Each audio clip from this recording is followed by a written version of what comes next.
Eliza Brennan's boot hit the dying man's ribs before her mind caught up.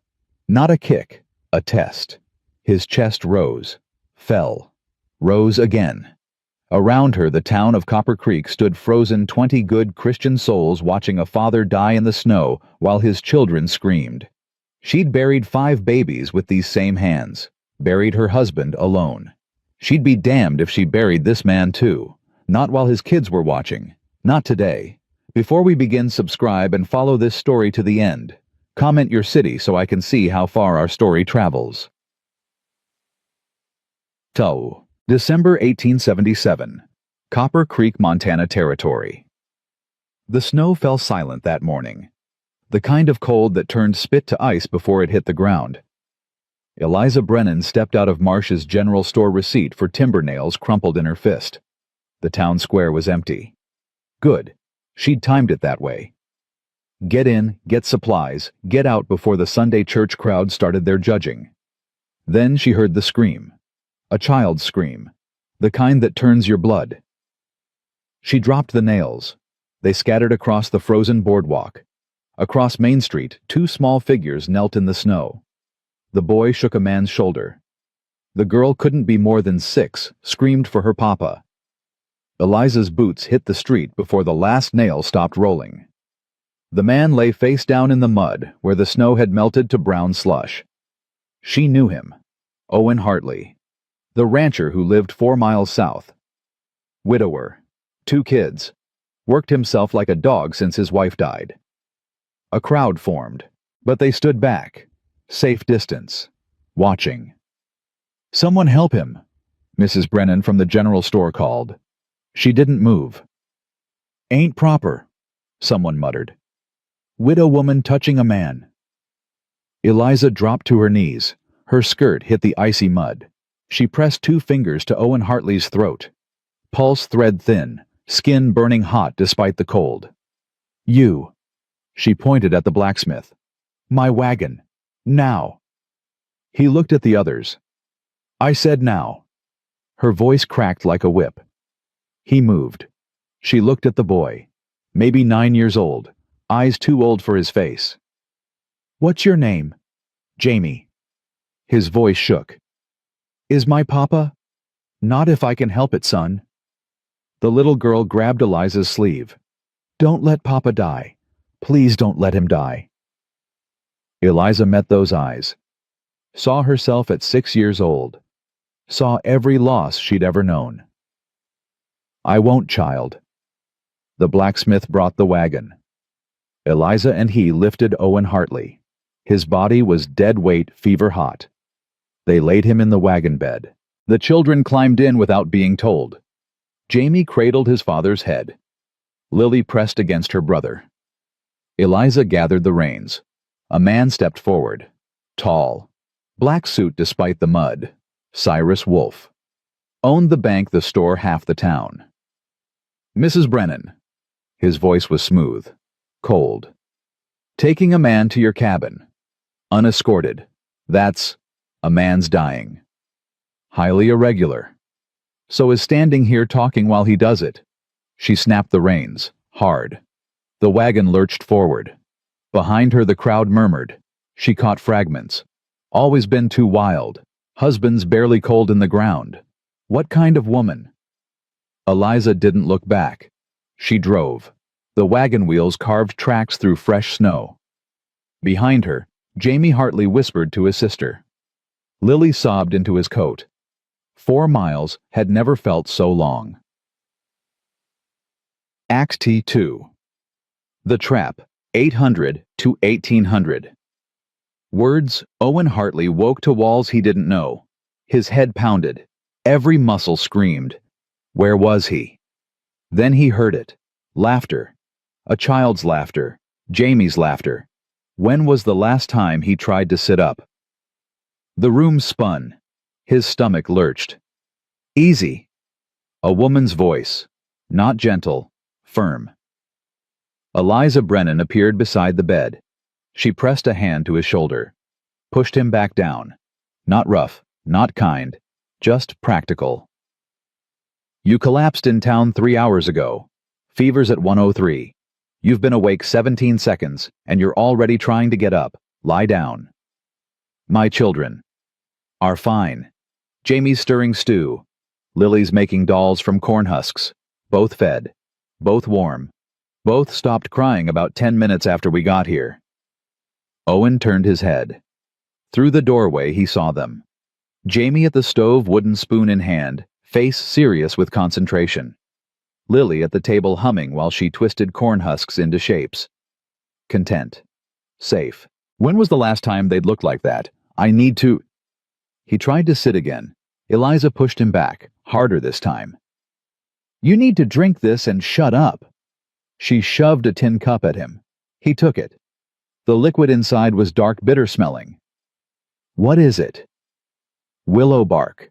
For the fever. Drink. He drank. Tasted like boiled sadness. But it was warm. Outside, wind howled. The cabin shook. Snow battered the windows like thrown gravel. Storm hit right after we got here, Eliza said. We're trapped. 3 days. Maybe 4. Panic clawed up Owen's throat. I have to get back. The cattle already moved to my barn. Your cow, your horses, the chickens. Jamie helped. Jamie. Kid's got a good head. Told me what needed doing. We did it before the storm hit. Owen's throat went tight. I can't be here. People will what? Eliza's voice was flat. Hard. Let your kids watch you die to save your reputation. That the plan. You don't understand. The town. The town can go to hell. She stood, walked to the stove, poured herself coffee from a dented pot. Owen stared at the ceiling. Rough-hewn logs, no plaster. Working cabin, not fancy, but solid. He'd promised himself. After Kate died, after he'd failed her, failed to save her, he'd promised he'd never need another woman's help, never burden anyone, never prove he wasn't enough. But here he was, in a stranger's bed, while his children ate her food, burned her wood, took her charity. Proof, clear as day, he wasn't enough. Stop it, Eliza said. What? That thing you're doing, beating yourself up. I can hear it from here. You don't know. I know you worked yourself sick trying to be enough. I know you collapsed in front of your kids. I know if I hadn't been there, you'd be dead. She turned, met his eyes. Out here, we help or we die. Ain't about pride. Ain't about what's proper. It's about survival. You understand? Owen said nothing. Eliza set down her cup. Storm's not asking permission. Neither am I. You'll stay till it breaks, then you go. But while you're here, you'll rest. You'll heal. You'll let your kids have 3 days where they ain't scared their papa's gonna die. You owe them that. She walked out. The door shut behind her. Jamie appeared in the doorway. Pa, you awake? Yeah, son. Miss Eliza says we can stay till the storm stops. That okay? That's okay. Jamie smiled. First real smile Owen had seen in weeks. She's teaching me to cook stew. Says every man should know how to feed himself. That true? That's true. I like her pa. She don't treat us like we're broke. Broken, Owen thought. The word is broken. But he didn't correct his son. Night 1. Owen couldn't sleep. The fever broke around midnight, left him weak but clear-headed. He listened to the storm rage, listened to the cabin creak, listened to his children breathe soft and steady on their bedrolls by the fire.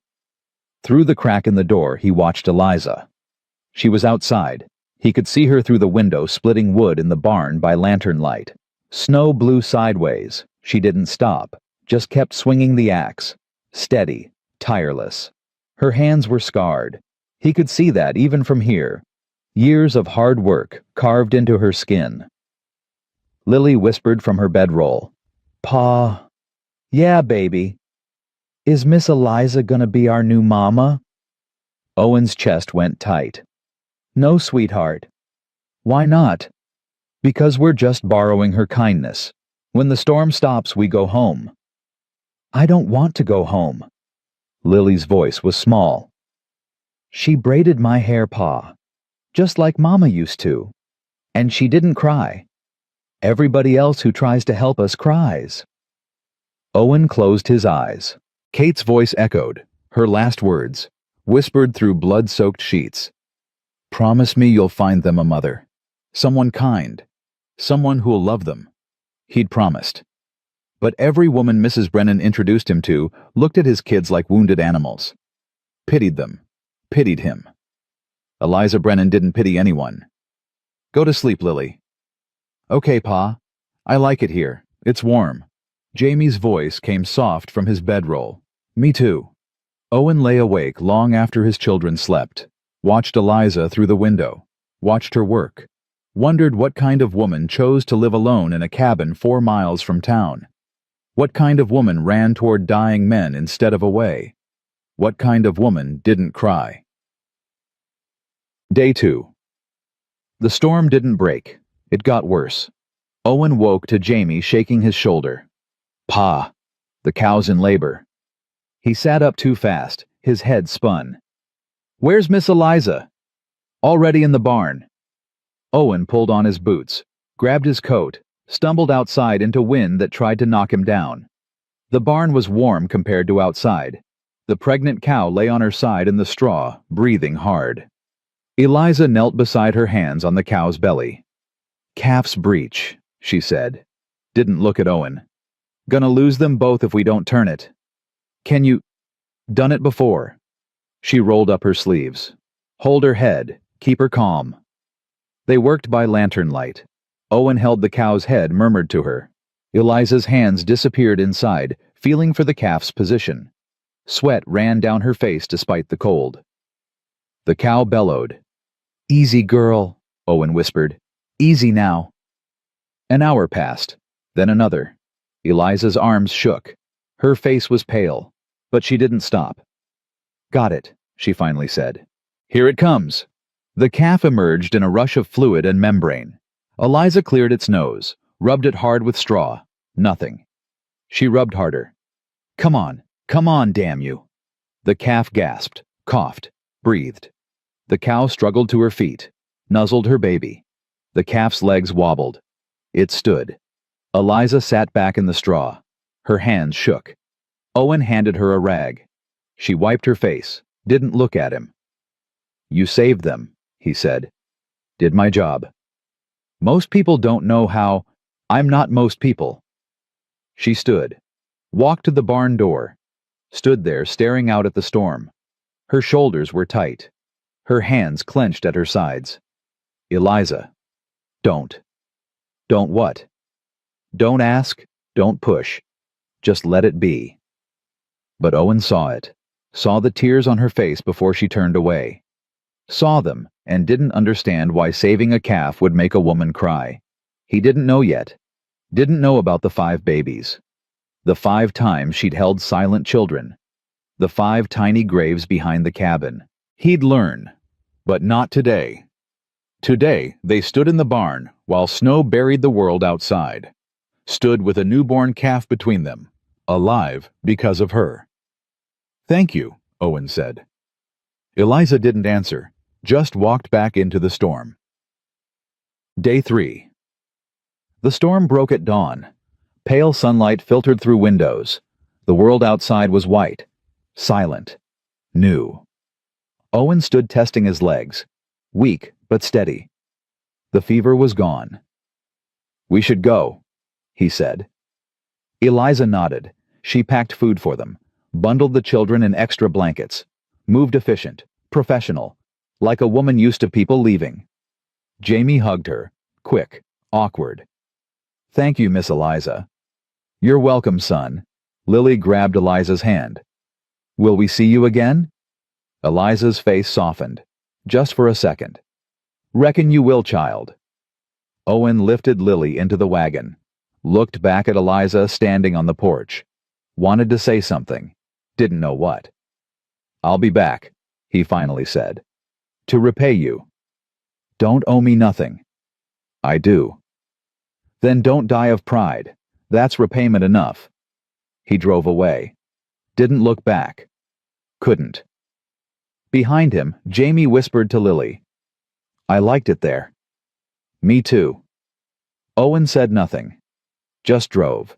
The wagon wheels broke trail through virgin snow. His children were safe. That's what mattered. He'd survived. They'd survived. But something had shifted. Something he couldn't name yet. Couldn't face. The town came into view. Copper Creek. His home. His prison. He wondered if Eliza Brennan was watching them go. Wondered if she stood on that porch until they disappeared. He'd never ask, but he thought maybe she did. Act 3. The Debt. 1,800 to 2,800 words. 6 days passed. Owen tried to focus on work. The cattle needed feeding. Fences needed mending. Life didn't stop just because you'd spent 3 days in a stranger's cabin remembering what warm felt like. But his hands wouldn't cooperate. He'd be hammering a fence post, and suddenly he'd remember Eliza's hands disappearing inside the cow. Eliza's tears she didn't think he saw. Eliza standing in the barn doorway staring at nothing. Jamie asked about her every night. "Can we visit Miss Eliza?" "We're not social people, son. We keep to ourselves." "But she helped us." "That's different." "How?" Owen didn't have an answer. Just went to bed angry at himself. On the 7th day he broke. He loaded his father's toolbox into the wagon. Added his best hammer. Drove 4 miles through snow that still came up to the wheel hubs. Eliza was on her porch when he arrived. Mending a bridle. Didn't look up when the wagon stopped. "Came to repay you," Owen said. "Told you, don't owe me." "You need a new roof. Saw the leak over the kitchen." "I'll get to it." "When spring..." He gestured at the snow. "That's 4 months. You'll have rot by then." Eliza's hands stilled on the bridle. "You don't owe me charity." "Not charity. It's how things work out here. We help each other." "I don't need help." "Everyone needs help." "I don't." Owen set down the toolbox. "Then consider it payment for saving my life, for feeding my kids, for giving them 3 days where they weren't scared. You won't take money. Fine. Take this." Eliza stood, walked to the edge of the porch, looked at him for a long moment. Her eyes were gray, cold, guarded. "One condition," she said. "Name it. This makes us even. After you don't come back, you go back to your life, I go back to mine. No debt either way." Owen should have agreed, should have said yes and kept his distance. But something in the way she said it, like she was desperate for him to agree, terrified he would made him hesitate. "Even," he finally said. "Then fix the roof." She went inside, shut the door. But Owen saw her watching through the window, saw her hands twist in her apron, saw something like fear on her face. He climbed onto the roof, started pulling up the rotted shingles. Below, Eliza stood at her kitchen window, watched Owen work. His movements were careful, skilled, like Declan's had been. Declan. Dead 2 winters. Shot by claim jumpers. She'd found him in the snow. Frozen. Alone. The town had whispered. She should have stopped him. Should have kept him safe. Like his death was her fault. Like love was supposed to be a leash. She'd learned then. Let no one close. Need no one. Survive alone. But watching Owen work made her chest hurt in a way she'd forgotten was possible. She crushed it down. Turned away from the window. In the corner, Declan's mining helmet hung on a nail. She'd kept it there. Reminder. Warning. Don't love again.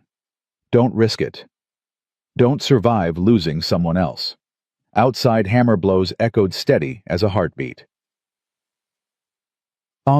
Jamie and Lily arrived around noon. Came running through the snow like puppies. "Miss Eliza Papa said we could visit while he works." Eliza stepped onto the porch. "Did he now?" Owen climbed down from the roof. "Thought they could help you with chores, if you need." "Don't need help. Then they can sit and be quiet." I doubt that. Jamie grinned. I can stack firewood real good, and Lily can gather eggs. Chickens are mean today, Eliza warned. I ain't scared of chickens, Lily declared. Eliza almost smiled. Almost. Fine. Firewood's by the barn. Chicken coops out back. Don't get pecked. The children ran off. Eliza turned to go inside. Eliza. She stopped, didn't turn around. Thank you, Owen said. For what? For not making them leave. Ain't their fault their father's stubborn. She went inside, but she watched through the window. Watched Jamie stack wood with careful precision. Watched Lily chase chickens laughing when they scattered. Watched them be children. Free. Happy. When was the last time she'd heard children laugh in her yard? Never. That's when. She'd never carried a child long enough to hear it laugh.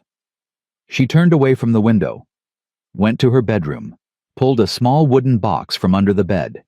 Inside 5 tiny knitted caps, 5 pairs of booties, 5 names carved on pieces of wood. Thomas, Michael, Catherine, Sarah, James, 5 babies, 5 funerals. 5 times she'd stood alone in the cemetery because the town said it was God's judgment, said she was cursed, said her womb was punishment for some sin.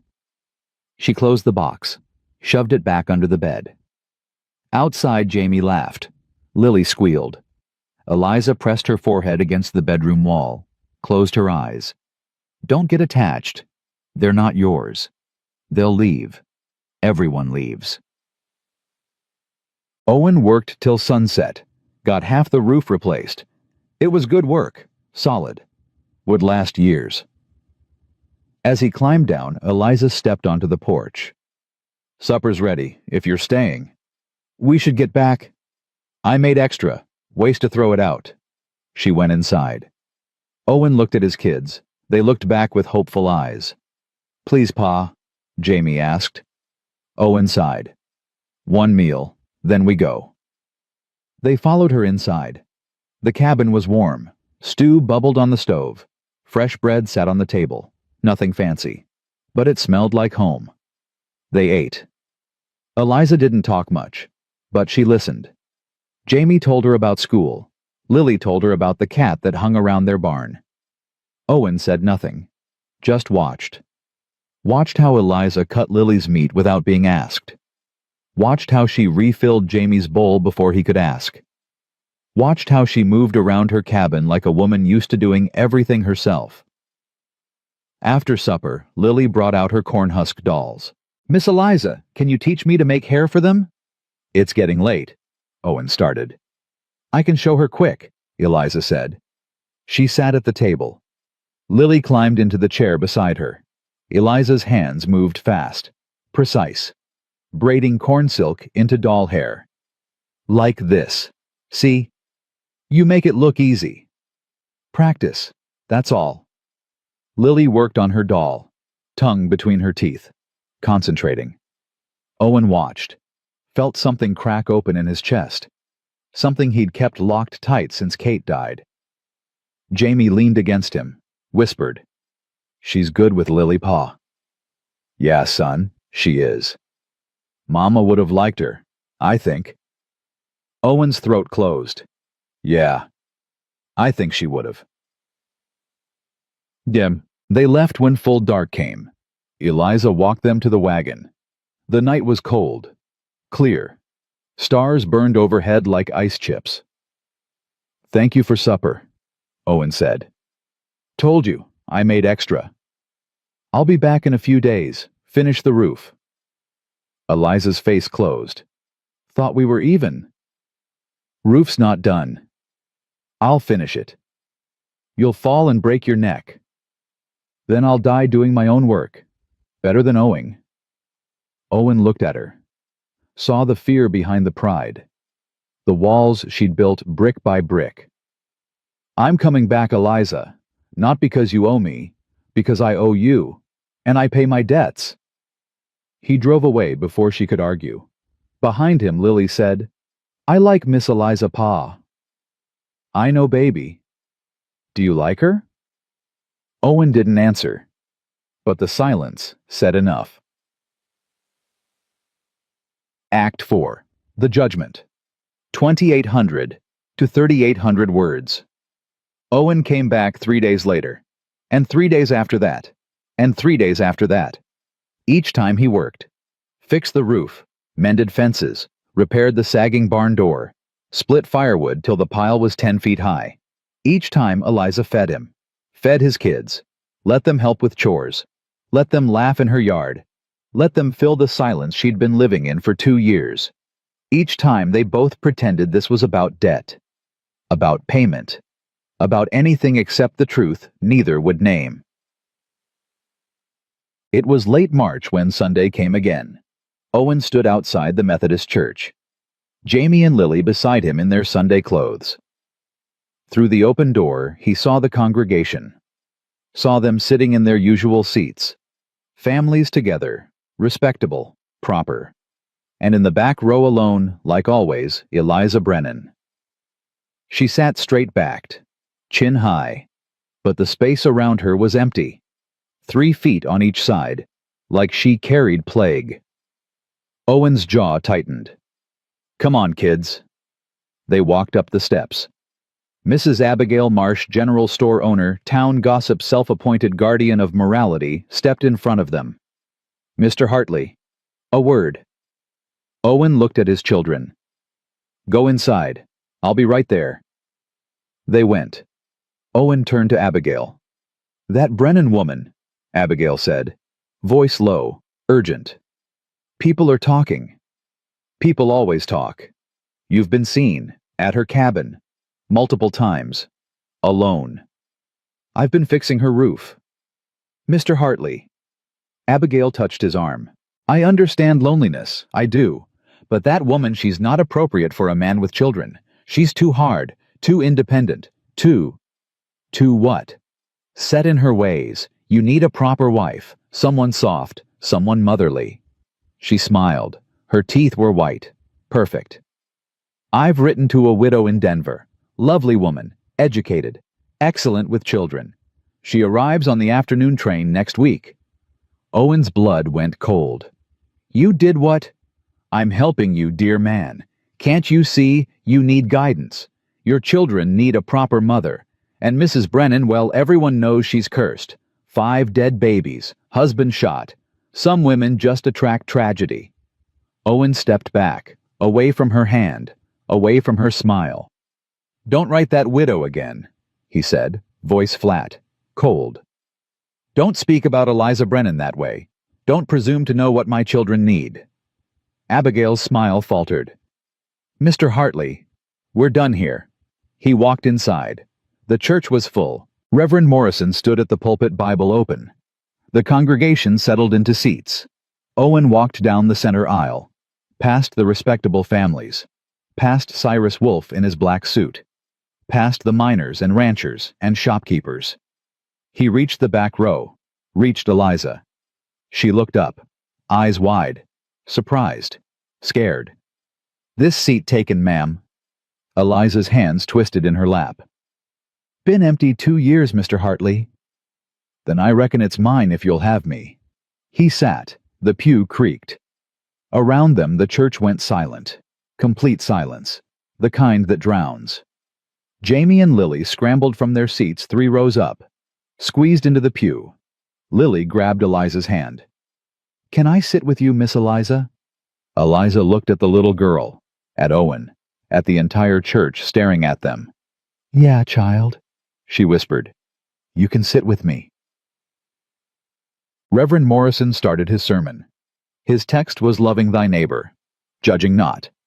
But his eyes kept drifting to Eliza, to Owen, cold, pointed. We must ask ourselves, the Reverend said, what example we set.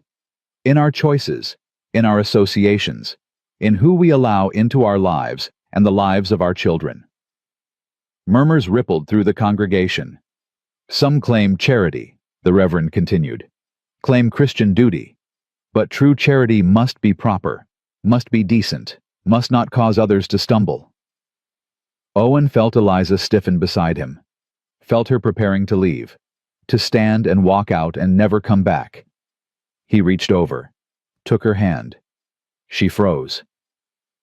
"Don't," he whispered. "Don't give them what they want. They want me gone. Then we stay." She looked at him, gray eyes searching. "Why?" "Because they're wrong, and we're not." Eliza's hand trembled in his, but she didn't pull away, didn't leave, just sat there while the Reverend preached judgment and the congregation whispered. Jamie leaned against her. Lily held her other hand. Owen kept his hand over hers, and for the first time in 2 years, Eliza Brennan wasn't alone in church. The service ended. People filed out fast, avoiding eye contact, rushing past like Eliza might be contagious. But one man stopped. Doc Sam Bridger, old country doctor, wife dead from consumption 3 years back. He'd tried to deliver all 5 of Eliza's babies. He shook Owen's hand, squeezed tight. "Took courage, son. Just sitting in church, Doc. You know it's more than that." Doc Sam looked at Eliza. "Mrs. Brennan, good to see you. Don't let them drive you out." "They've been trying for years, Doc. Ain't worked yet." Doc Sam smiled, sad, knowing. "Good. Keep fighting." He left. Outside, spring sun was warm. First real warmth since winter. Eliza breathed deep. Her shoulders loosened. Then a shadow fell across them. Cyrus Wolfe, tall in his black suit, face unreadable. "Mrs. Brennan, a word." Owen stepped forward. "Whatever you need to say. This is between me and Mrs. Brennan." Cyrus's eyes were cold, flat. "Your mortgage, ma'am. It's 3 months overdue." Eliza's face went white. "I'll have payment next month. The timber, I'm afraid next month won't do. I've been patient, but the bank requires payment within 30 days, or I foreclose." 30 days. Unless... Cyrus paused, smiled. It didn't reach his eyes. "Unless you'd consider my previous offer."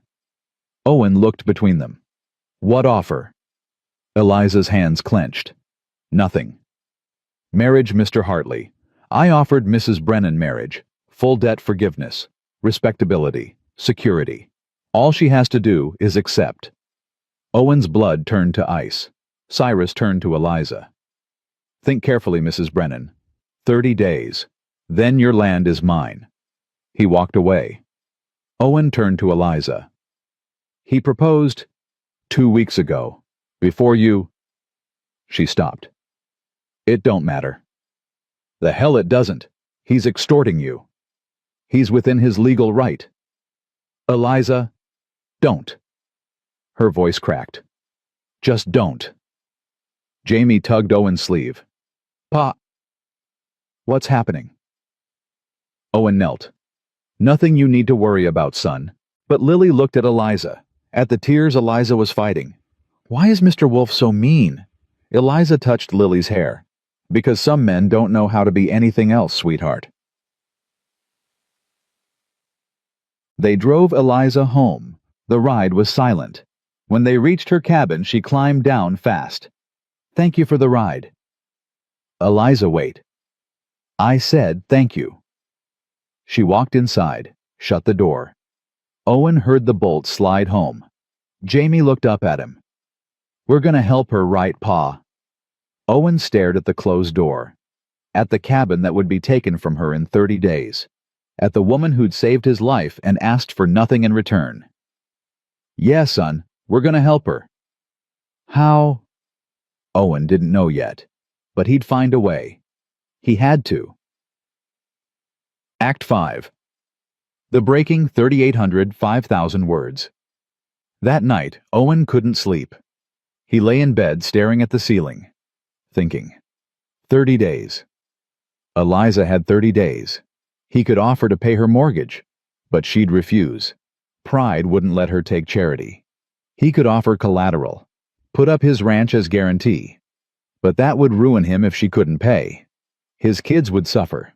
The sensible thing was to let her go. Let her lose the cabin, move back east, find family, start over. The sensible thing was to marry the Denver widow, get financial stability, help Eliza as a neighbor, keep everything proper.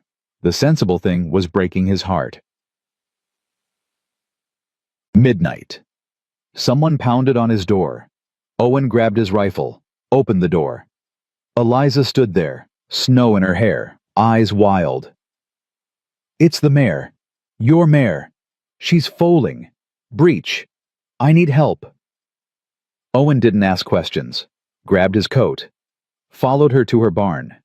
His pregnant mare, the one he'd moved to Eliza's barn during the storm, lay on her side, breathing hard, eyes rolling. The foal wasn't coming right. Owen and Eliza worked by lantern light.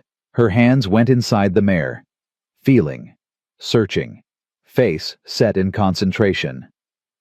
"Got the head?" she said. "But the legs are folded.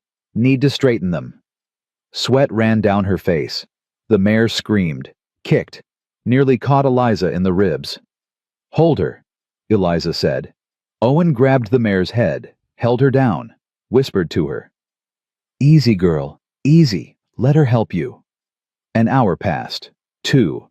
Eliza's arms shook. Her face was gray with exhaustion. "Come on," she whispered. "Come on, damn you. Don't you die on me." The foal shifted. Eliza gasped. "Got it. Here it comes." The foal emerged in a rush, membrane covered, still, too still. Eliza cleared its nose, rubbed it hard with straw. "Breathe. Breathe, baby. Breathe." Nothing. She rubbed harder, desperate. "Don't do this. Don't you dare." The foal gasped, coughed, breathed. The mare struggled up, nuzzled her baby. The foal's legs wobbled. It stood. Eliza sat back in the straw. Her whole body shook. And then she broke. Tears came, hard, ugly. 2 years of grief pouring out. Owen knelt beside her. "Eliza?" 5 times. Her voice cracked. 5 times I held dead babies, named them, buried them alone because the town said it was God's judgment, said I was cursed, said my womb was punishment. She looked at him, face wet, raw. "This is the first time I've seen a birth that didn't end in death." Owen pulled her against his chest. She fought for a second, then collapsed, sobbed into his coat like a woman who'd forgotten how to cry. "I'm so sorry," Owen whispered. "God, Eliza, I'm so sorry." Declan wanted children so bad, and I kept losing them, kept burying them. And then he died and I was alone and everyone said it was my fault, said I killed them, killed him, said I was cursed and God was punishing me, and I believed them, Owen. I believed them. "You're not cursed." "Then why? Why did they all die? Why did Declan die? Why does everyone I love—" She stopped, clapped a hand over her mouth. Owen pulled back, looked at her. "Everyone you love." Eliza shook her head, tried to pull away. "I didn't mean—" "Eliza." He cupped her face, made her look at him. "Everyone you love." She closed her eyes. "Don't make me say it." "Why?" "Because you'll leave. Everyone leaves." "I'm not leaving." "You will. When you realize I'm too broken, too hard, too cursed. You'll go, and I'll be alone again, and I can't—" Her voice broke. "I can't survive losing someone else, Owen. I can't." Owen's heart cracked clean open. "You're not losing me. You don't know that." "Yes, I do." He took her hands, held them tight. "My wife's last words were, 'Promise me you'll find them a mother.' I promised. And I've been trying, been looking for someone who looked right, acted right, someone proper and soft and everything the town says a mother should be. I'm none of those things." "No, you're not." He smiled, sad, real. "You're strong where I'm weak. You make my kids laugh. You don't need me for a damn thing, but you help anyway. You're not a replacement for Kate Eliza. You're the answer to her prayer. She wanted them loved. You love them. I do. Eliza's tears fell fresh. God help me, I do. And I love... She stopped. Couldn't say it. Owen said it for her. I love you too. Eliza looked at him, eyes wide, searching. You can't? You barely know me. I know you dove into freezing water to save my daughter. I know you worked 3 days to keep me alive. I know you cry for foals and dead babies, and you split wood in blizzards because you don't trust anyone to help you. I know you're the bravest, stubbornest, most beautiful woman I've ever met. And I love you. The town will crucify us. Let them. Cyrus will take my land. Then we'll fight him together. I'm not ready. Neither am I. He leaned his forehead against hers. But maybe being ready is a lie. Maybe we just choose and live with the consequences. The foal nursed. The mare stood guard. New life in a barn while snow fell outside. Eliza pulled back, looked at Owen for a long moment, seeing him, really seeing him. Then she kissed him, desperate, scared, full of 2 years of loneliness and loss and the terrifying hope that maybe she could love again without losing everything. Owen kissed her back, held her like she was the only solid thing in a world gone to chaos. When they broke apart, Eliza laughed, raw, real. We're idiots. Best kind. They'll destroy us. Then we'll build something new from the wreckage. Outside, dawn broke. Pink light spilled through the barn door. The storm had passed. The world was clean. White. New. Inside, 2 broken people held each other, choosing love over fear, choosing each other over safety. It wouldn't be easy. The town would fight. Cyrus would fight. Hell, they'd fight themselves half the time. But they'd do it together. And maybe that was enough. Owen drove home as the sun rose. Jamie and Lily were still asleep when he got there. He sat on the porch, watched the sunrise, felt different, lighter, terrified, alive. He'd made a choice. Now came the hard part, standing by it. A wagon appeared on the horizon, coming from town, fast. Owen stood, recognizing the driver. Doc Sam Bridger pulled up, climbed down. His face was grave. Owen, we need to talk. What's wrong? Cyrus, he's moving up the foreclosure. Not 30 days. 10. He filed emergency seizure papers yesterday.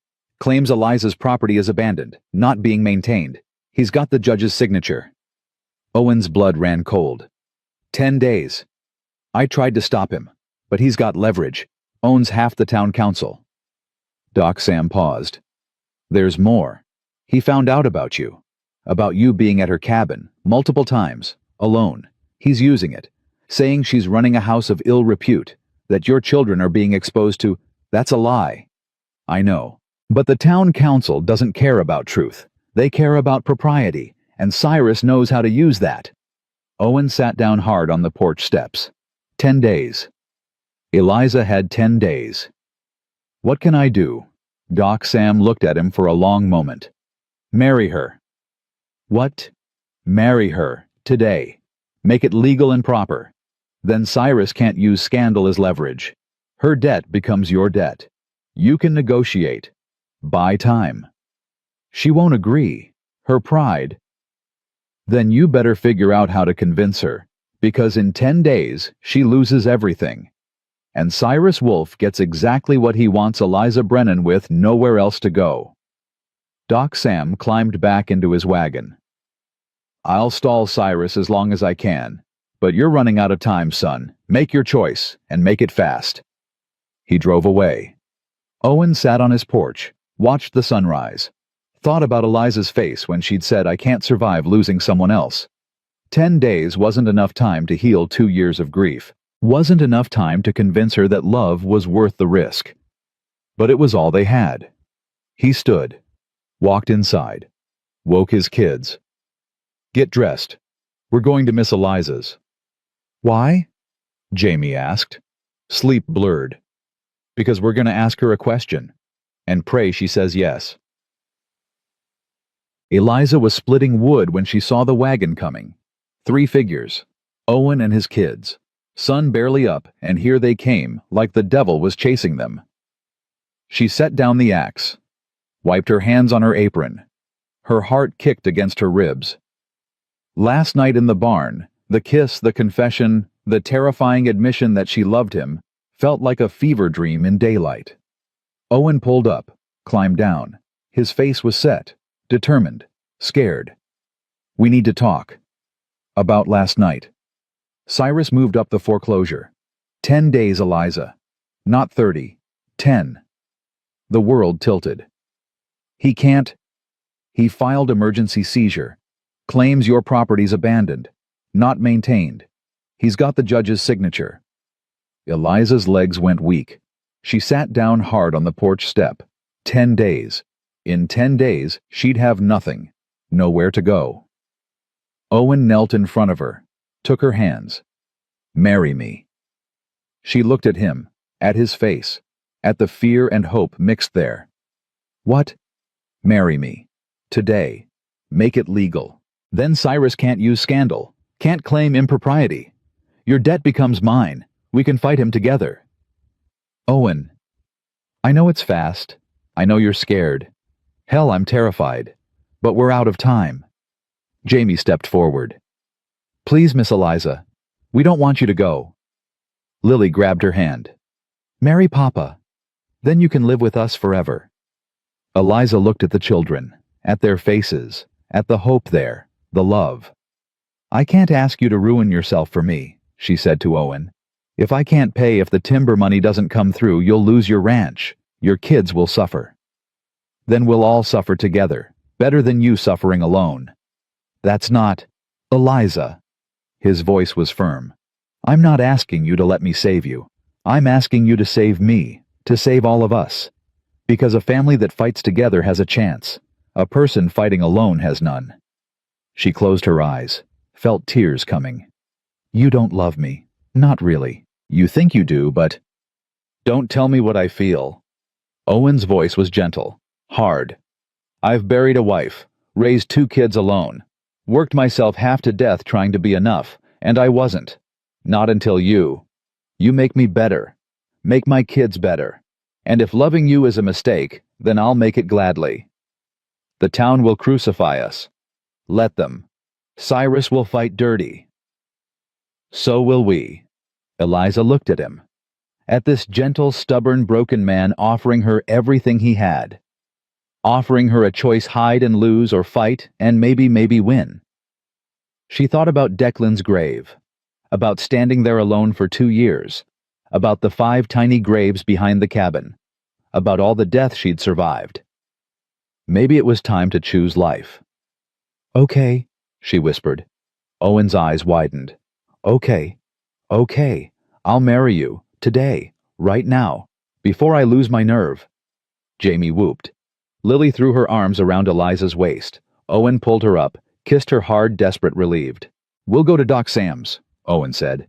He can marry us. Make it legal. I need to... Eliza looked down at herself.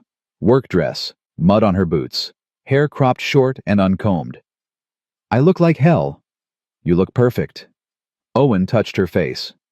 Let's go before Cyrus hears and tries to stop us. They climbed into the wagon, drove toward town. The morning sun was bright, cold. The snow sparkled like crushed diamonds. Eliza's hands shook. Owen reached over, squeezed her hand. You're sure? She asked. Terrified, but sure. That makes no sense. Welcome to marriage.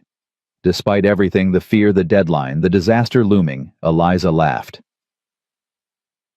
Doc Sam's house sat on the edge of town. Small, neat. Medical office in front, living quarters in back. Owen pounded on the door. Doc Sam opened it still in his nightshirt. Looked at them. At Eliza's face. At the children. Understanding dawned. She said yes. She said yes. Doc Sam grinned. First real smile Eliza had seen on the old doctor's face in years. Well, hell, come in. Let me get dressed. They crowded into his office. Medical books lined the walls. The smell of carbolic and dried herbs filled the air. Doc Sam disappeared into the back. Returned 5 minutes later in his good suit. Carried a worn Bible. "You have rings?" Owen pulled off his wedding band. The one Kate had given him. Gold worn thin. "This was mine. It'll fit Eliza till we can—" "It's perfect," Eliza said. She took it. Slid it on her finger. Too big, but close enough. Doc Sam opened the Bible. "Witnesses." "Us," Jamie said. He grabbed Lily's hand. "We'll witness." Doc Sam nodded. Looked at Owen and Eliza. "This is gonna be fast, bare bones, but it'll be legal. You ready?" Owen looked at Eliza. "Ready?" "No. Do it anyway." Doc Sam smiled. Started reading. "Dearly beloved, we are gathered here in the sight of God and these witnesses to join this man and this woman in holy matrimony." Eliza barely heard the words. Her heart was too loud. Her hands too cold. She stared at Owen. At his face. At the way he looked at her like she was the only solid thing in a spinning world. "Do you, Owen Hartley, take Eliza Brennan to be your lawfully wedded wife? To have and to hold in sickness and health for richer or poorer till death do you part?" "I do." "Do you, Eliza Brennan, take Owen Hartley to be your lawfully wedded husband? To have and to hold in sickness and health for richer or poorer till death do you part?" Eliza's throat closed. She thought about Declan. About the promise she'd made at his grave. "I'll never love again." But Declan was dead. She was alive. And maybe keeping that promise meant dying too. "I do," she whispered. "By the power vested in me by the territory of Montana, I now pronounce you husband and wife. Owen, you may kiss your bride." Owen cupped Eliza's face, kissed her soft, gentle. A promise, not a demand. When they broke apart, Lily was crying. Happy tears. Jamie grinned so wide his face might split. Doc Sam closed the Bible. "Congratulations, Mr. and Mrs. Hartley. Now let's get this marriage registered before Cyrus hears and tries to contest it." They drove to the county clerk's office, a small building next to the courthouse. The clerk, a thin, nervous man named Peters, looked up when they entered. "Doc Sam, what can I—" He saw Eliza. His eyes widened. "Mrs. Brennan." "Mrs. Hartley now," Owen said. "We need to register a marriage." Peters blinked. You got married. Just now?" "Just now. Need it official." Peters pulled out the marriage register. His hands shook as he wrote. Names: Owen James Hartley, Eliza Catherine Hartley. Date: today, March 28, 1878. Witnesses: Samuel Bridger and James Hartley, Doc Sam said. Peters wrote, blotted, stamped, pushed the register across. Sign here. Owen signed. Eliza signed. Her new name felt strange under her hand. Foreign. Terrifying. Eliza Hartley. Peters handed them the certificate. That's it. You're married. Legal and binding. Thank you. Owen folded the certificate, tucked it in his coat. They turned to leave. The door opened. Cyrus Wolfe walked in. He stopped, looked at them, at Doc Sam, at the marriage register still open on the desk. His face went white, then red. "What have you done?" "Got married," Owen said, voice flat, calm. "Legal as the day is long." Cyrus's jaw worked.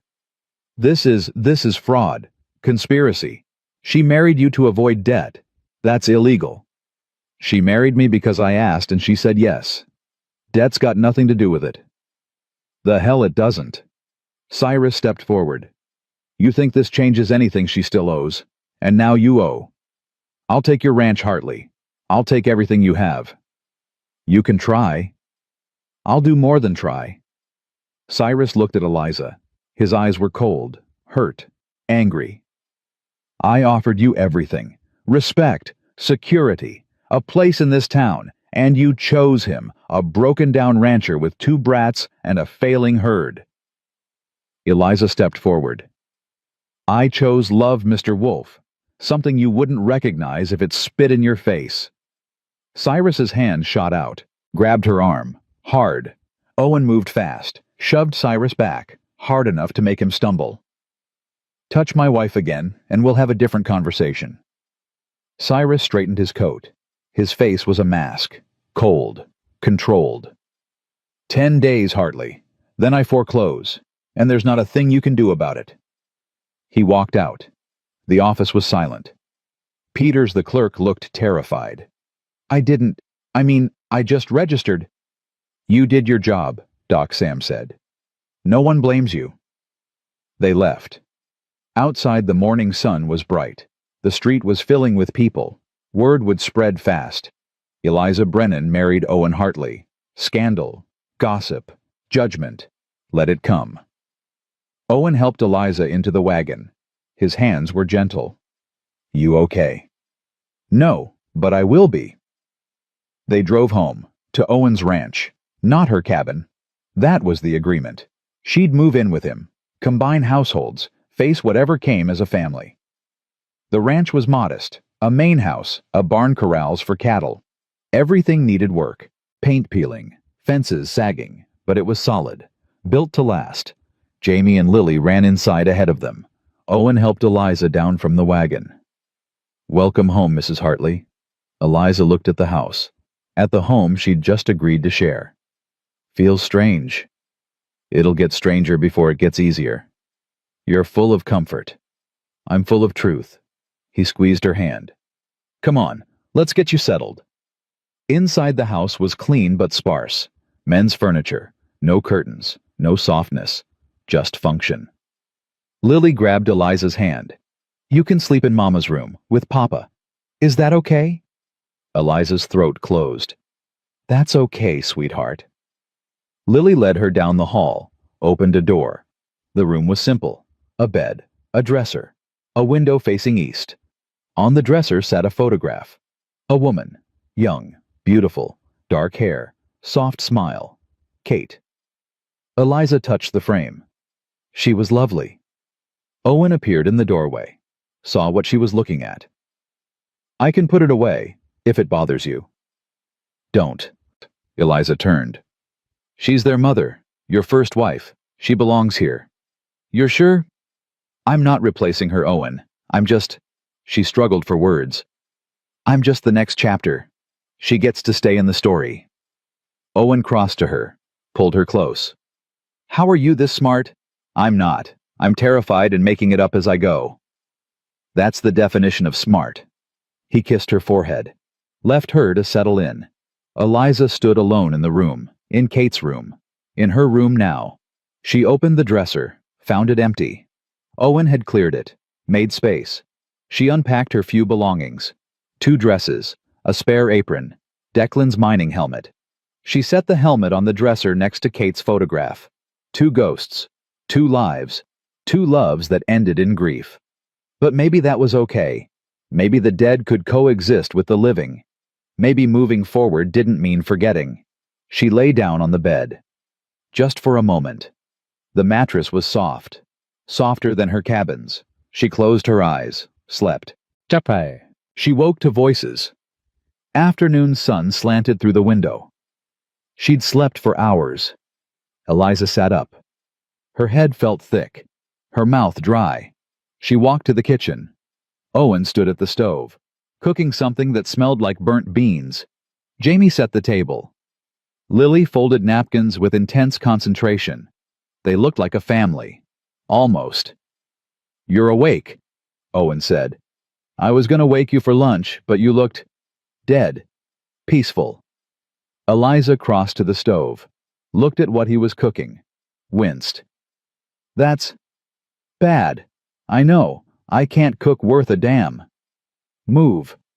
She took the spoon, stirred, added water, salt, scraped the burnt bits off the bottom. How have you survived? We eat a lot of jerky. That explains why Jamie's so thin.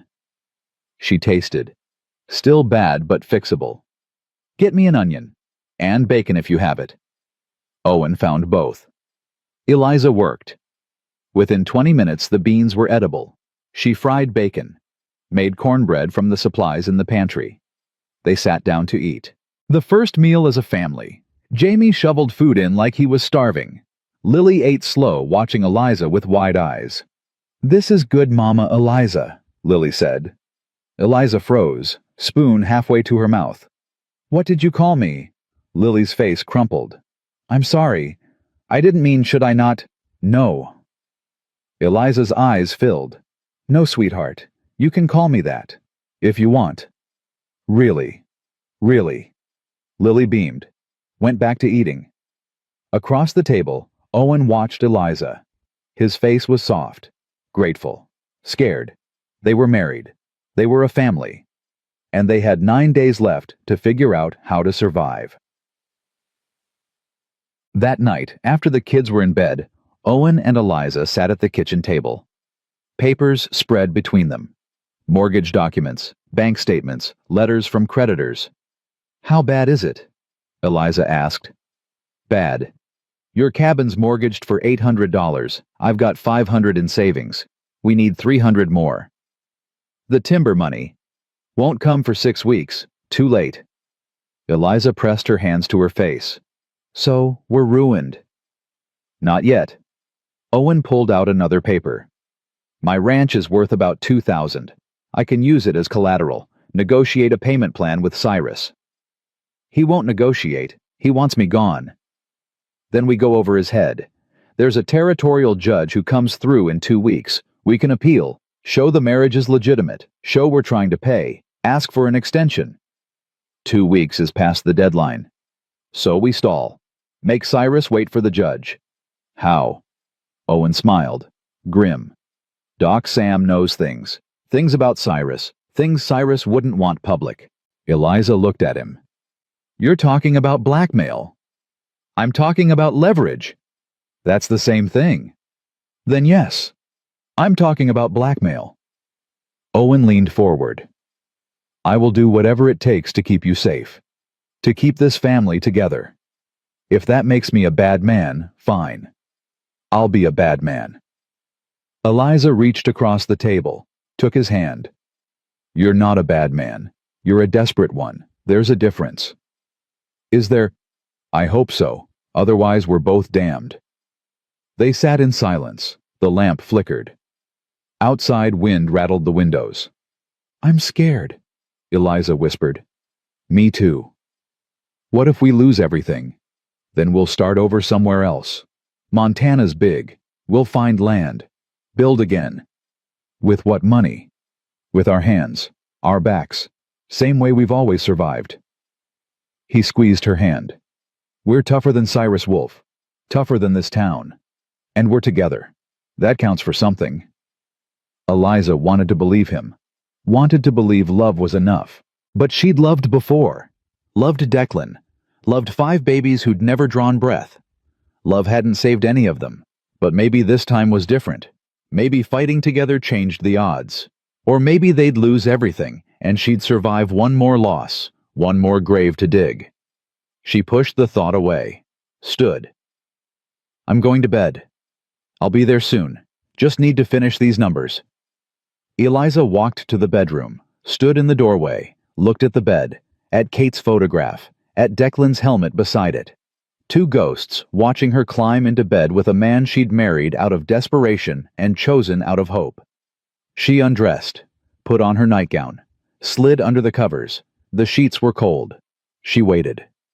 Owen came in 20 minutes later, undressed in the dark, slid in beside her, kept a respectful distance. "Owen, yeah. You can touch me. We're married." "I know. Just didn't want to presume." Eliza rolled over, faced him. In the dark, she could barely see his face, just the outline, the shape of him. "I'm scared of this," she said. "Of us. Of needing someone again. Of losing you like I lost Declan." "I'm scared too." "Of what?" "Of not being enough, again. Of failing you like I failed Kate." They lay there, 2 scared, broken people trying to figure out how to be whole. Eliza moved closer, put her head on his chest, felt his heartbeat, steady, strong. Owen's arm came around her, held her. They slept like that, holding each other against the dark, against the fear, against whatever was coming. It wasn't perfect. It wasn't even comfortable. But it was real. And real was all they had.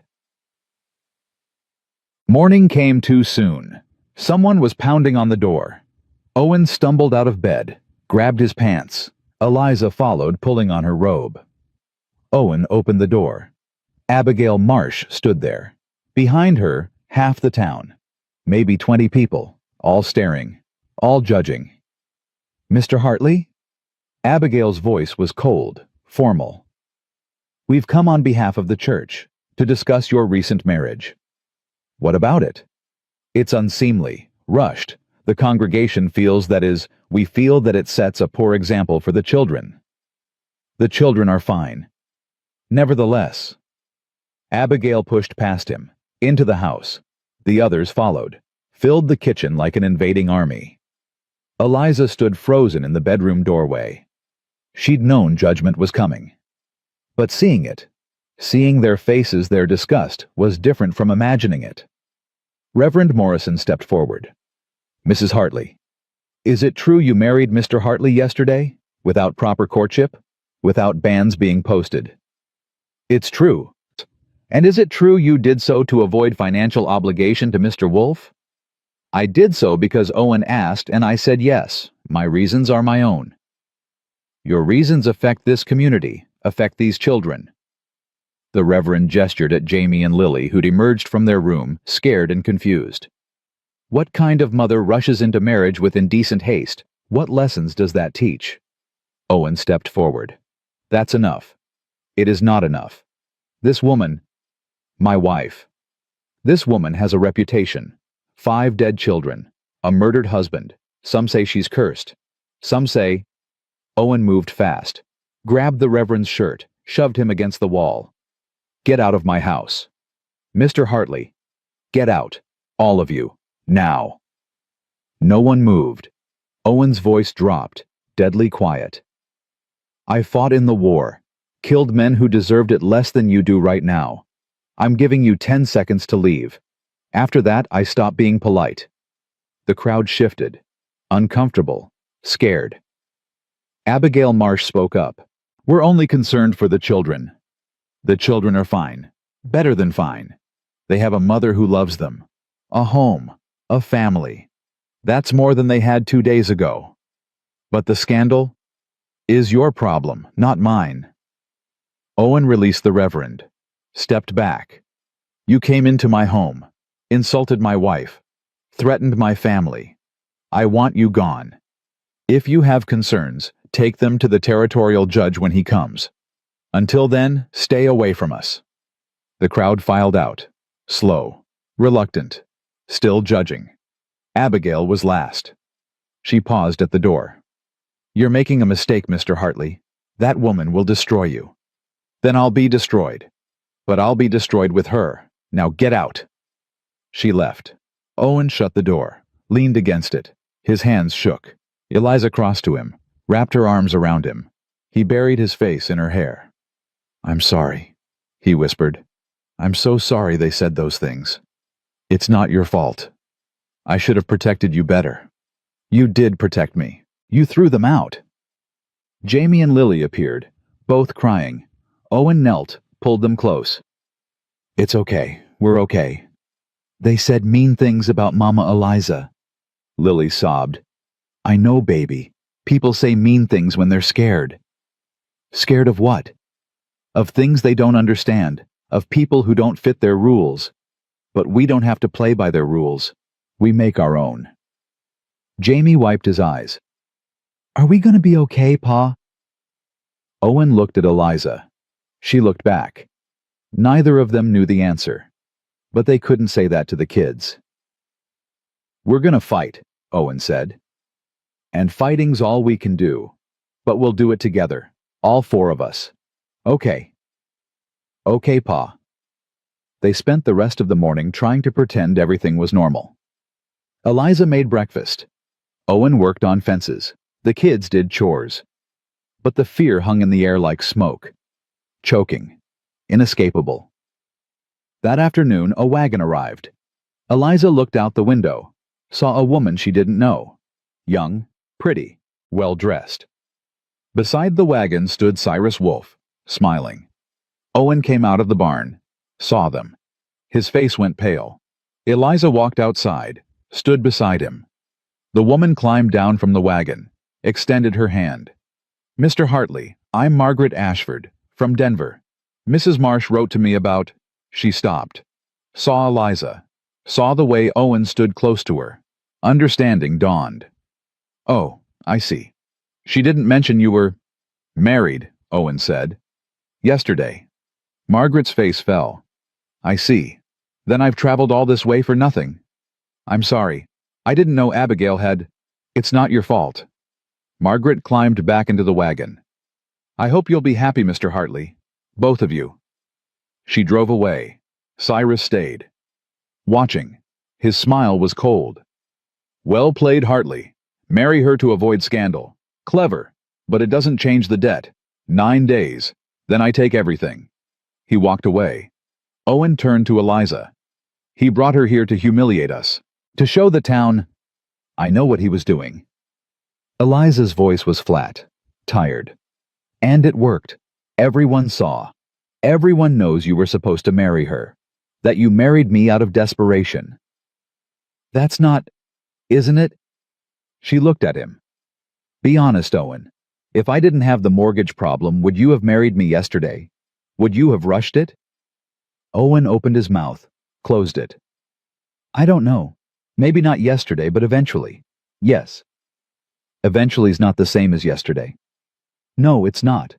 But yesterday's what we got. And I don't regret it. You will, when you lose your ranch. When your kids hate you for choosing me over their security. They don't hate you. They love you. Today.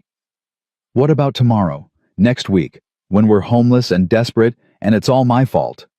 Owen grabbed her shoulders, made her look at him. "Stop. Stop doing this. Stop borrowing tomorrow's disasters. We have enough in today." Eliza pulled away. "I need to be alone." Bo. She walked toward the barn. Owen didn't follow, just stood there watching her go, knowing she was right, knowing they'd rushed this, knowing the consequences were coming whether they were ready or not. Inside the barn, Eliza sat in the straw, put her head in her hands, cried. She'd survived so much, buried so much, and now she'd dragged Owen and his kids into her disaster. They'd lose everything because of her. And she'd survive that too. She always survived. Sometimes survival felt like the cruelest punishment of all. Outside, the sun moved across the sky. 9 days left. Then the reckoning came. And Eliza had no idea how they'd survive it. Eliza didn't come out of the barn until dark. When she did, Owen was sitting on the porch steps waiting. He didn't say anything, just stood, held out his hand. She took it. They walked inside together. The kids were already asleep. The house was quiet except for the clock ticking on the mantel, each tick a second closer to losing everything. "I talked to Doc Sam," Owen said. "He's willing to testify about Cyrus." "Testify to what?" "His wife, Martha. She didn't die of natural causes." Eliza turned to look at him. "What are you saying?" "Laudanum overdose. Doc Sam treated her for months before she died. Cyrus was difficult, controlling. Martha told Doc Sam things she was afraid to tell anyone else. You think Cyrus killed her?" "I think he made her life so miserable she wanted to die. Whether he gave her the laudanum or she took it herself, either way, he's responsible." Eliza sat down at the table. Her hands were shaking. "If we use that, if we threaten him with it, he'll destroy us completely. You know that." "He's already destroying us." "Then he'll do it faster, meaner. Owen, men like Cyrus don't back down when cornered. They attack." "So what do we do, roll over? Let him take everything?" "I don't know." Her voice broke. "I don't know how to fight someone who owns the town, owns the judge, owns everything." Owen knelt beside her chair. "We fight dirty. We fight mean. We use every weapon we have. Even if it makes us just like him. We're nothing like him. He fights for power. We fight for survival. That's different. Eliza looked at her husband. This man she'd known for less than a month. Married in desperation. Chosen in hope. I'm scared we're gonna lose. Me too. But I'd rather lose fighting than lose without trying. She nodded. Okay. Talk to Doc Sam, see what he knows. But Owen, if this goes wrong, if Cyrus comes after us harder, then we'll face it together. The next morning, Owen rode to town. Eliza stayed home with the kids, tried to keep things normal, made breakfast, helped Lily with letters, watched Jamie practice his numbers. But the fear was there, in every heartbeat, every breath. Around noon, a wagon pulled up.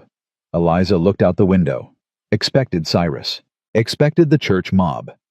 Instead, she saw Doc Sam, and behind him, 3 other wagons, families she recognized, the Coopers, the McGregors, the Johnsons, all ranchers, all people who'd kept to themselves, stayed out of town politics. Eliza stepped onto the porch. Doc Sam. The old doctor climbed down. Got something to show you. Can we use your barn? Of course. The families gathered in the barn, 12 adults, handful of kids. They stood in a semicircle facing Eliza. Samuel Cooper spoke first. Big man, weathered face, voice like gravel. We heard what happened, with Cyrus, with the foreclosure. News travels fast. Small town. We also heard about the church coming here, Abigail and her mob. Heard what they said to you. Eliza's jaw tightened. What they said was true. I am cursed. 5 dead babies, dead husband. Everything I touch. Stop. This from Mary McGregor. Small woman, iron spine. I lost 3 babies before my boy was born. Stillborn, all of them. Does that make me cursed? Eliza said nothing. It doesn't, Mary continued. It makes me a woman living on the frontier where half of all babies die before they're a year old, where infection kills strong men, where winters kill cattle and drought kills crops, and sometimes we all die, and there ain't no curse about it. It's just life. Thomas Johnson stepped forward. My wife died in childbirth, Sarah. Best woman I ever knew. Town whispered I'd worked her too hard. Didn't get the doctor fast enough. Blamed me. He paused. They were wrong, just like they're wrong about you. Doc Sam spoke up. Cyrus Wolf holds mortgages on half the ranches out here. Forecloses when he feels like it. Buys land cheap. Resells high. He's been doing it for years. We've been too scared to fight back. But if you fight him, if you and Owen stand up, we'll stand with you. Eliza's throat closed. You don't know what you're offering. Cyrus will come after all of you. Let him, Samuel Cooper said. We're tired of living scared. Mary McGregor pulled out a cloth bag, dropped it on a hay bale. It clinked. $300, from all of us. It's what you need for the mortgage, ain't it? Eliza stared at the bag. I can't take that. We need Cyrus to know he can't pick us off one by one. You and Owen are the first ones to fight back. That makes you worth saving. But if I can't pay you back, then you can't. We'll survive. Thomas Johnson's face was hard, kind. This ain't charity, Mrs. Hartley. This is war, and we're choosing sides. Eliza looked at the faces around her, at the people she'd thought hated her, judged her. Turns out they'd just been waiting for someone to throw the first punch. Thank you, she whispered. I don't know how to, don't need thanks, just need you to keep fighting. They left one by one, wagons rolling back toward their own ranches, their own problems, but lighter somehow. United. Doc Sam stayed behind. There's something else. Something I need to tell you about Cyrus. Owen mentioned, about Martha. It's worse than he knows. Doc Sam's face was grave. Martha came to me 2 weeks before she died, showed me bruises, on her ribs, her arms. Said Cyrus hit her when she argued, when she didn't obey fast enough. Eliza's hands clenched. Did you report it? To who Cyrus owns the sheriff, owns the judge. I documented it in my records, but I couldn't stop it. She died 2 weeks later. Laudanum overdose. Official ruling was accidental. But Martha told me the day before she died, she said, "If something happens to me, make sure people know it wasn't an accident." You think he killed her? I think he drove her to it. Same thing in my book. Doc Sam pulled out a leather journal. These are my medical notes. Martha's appointments, her injuries, her words. If we need leverage against Cyrus, this is it. He'll come after you. I'm 73 years old. Wife's dead, no kids. No. What's he gonna do to me that time won't do anyway? Doc. Sam smiled. Sad. Tired. Sometimes you get old enough that fear stops mattering. I'm there. Eliza took the journal, held it like the weapon it was. Thank you, Doc. Thank your husband. He's the one who asked me to dig up the past. I just kept good records. After Doc Sam left, Eliza sat in the barn with the bag of money and the journal. $300.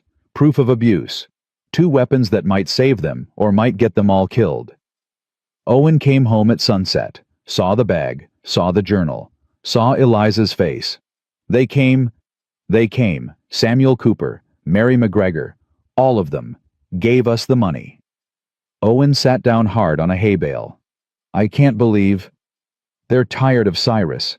We're just the excuse they needed to fight back. Did Doc Sam? Eliza handed him the journal. Read. Owen read. His face went pale, then red, then hard as stone. He beat her. Drove her to suicide, Doc Sam thinks. We have to take this to the territorial judge. Show him what kind of man Cyrus is. The judge won't come for another week. We have 8 days until foreclosure. Then we stall. We take this to the town council tomorrow. Make them see. The town council is full of Cyrus's friends. Not all of them. Some are just scared. If we show them this, if we make them choose between Cyrus and justice, they'll choose Cyrus. He has power. We have paper. Owen stood, started pacing. Then what do we do? Just wait. Just let him win. No. Eliza stood. We make him an offer. We give him the $300. Show him we can pay. Ask for an extension until the timber money comes in. He won't accept. Maybe not. But we try the peaceful way first. Then if he refuses, we use the journal. We threaten to make Martha's story public, to ruin him the way he's trying to ruin us. Owen stopped pacing. That's blackmail. That's survival. They looked at each other. 2 people who'd never wanted to be fighters, who just wanted to live quiet lives, raise families, work the land, but the land didn't let you stay quiet. Neither did men like Cyrus Wolfe. Okay, Owen said. Tomorrow morning we go to the bank. We try it your way. If he refuses, we do it mine. That night, Eliza couldn't sleep. She lay beside Owen listening to him breathe, thinking about tomorrow, about confronting Cyrus, about the journal and what it meant. Martha Wolfe had been her age, had suffered alone, had died alone, because no one fought for her. Eliza wouldn't let that happen again. Not to herself, not to anyone. Around midnight, Lily screamed. Eliza and Owen bolted out of bed, ran to the kids' room. Lily was sitting up crying. Jamie tried to comfort her, but she just kept crying. Sweetheart, what's wrong? Eliza knelt beside the bed. I had a bad dream. They took you away. The people from church. They said you were bad and they took you, and Papa couldn't stop them, and I was alone again. Eliza pulled the little girl into her arms. I'm here. I'm not going anywhere. Promise? I promise. Mama Kate promised too. Then she died. Owen knelt beside them. Mama Eliza's not sick, Lily. She's strong. She's going to be here for a long time. What if Mr. Wolfe takes our house? Where will we go? Then we'll find another house. We'll build one if we have to. But we'll be together. That's what matters. Lily cried harder. I don't want to lose another mama. I can't. Eliza's heart broke clean open. She held the child tighter. "You won't lose me. I promise you won't lose me." Jamie spoke up from his bed, voice quiet, scared. "Pa, are we gonna be okay?" Owen looked at his son, at his daughter, at his wife holding both of them. "I don't know, son, but we're gonna fight like hell to make sure we are." "Can I help? I'm not little. I can help." "I know you can. But this is grown-up fighting, the kind with lawyers and banks and mean words. You help by taking care of your sister, by being brave when she's scared. Can you do that?" "Yes, sir."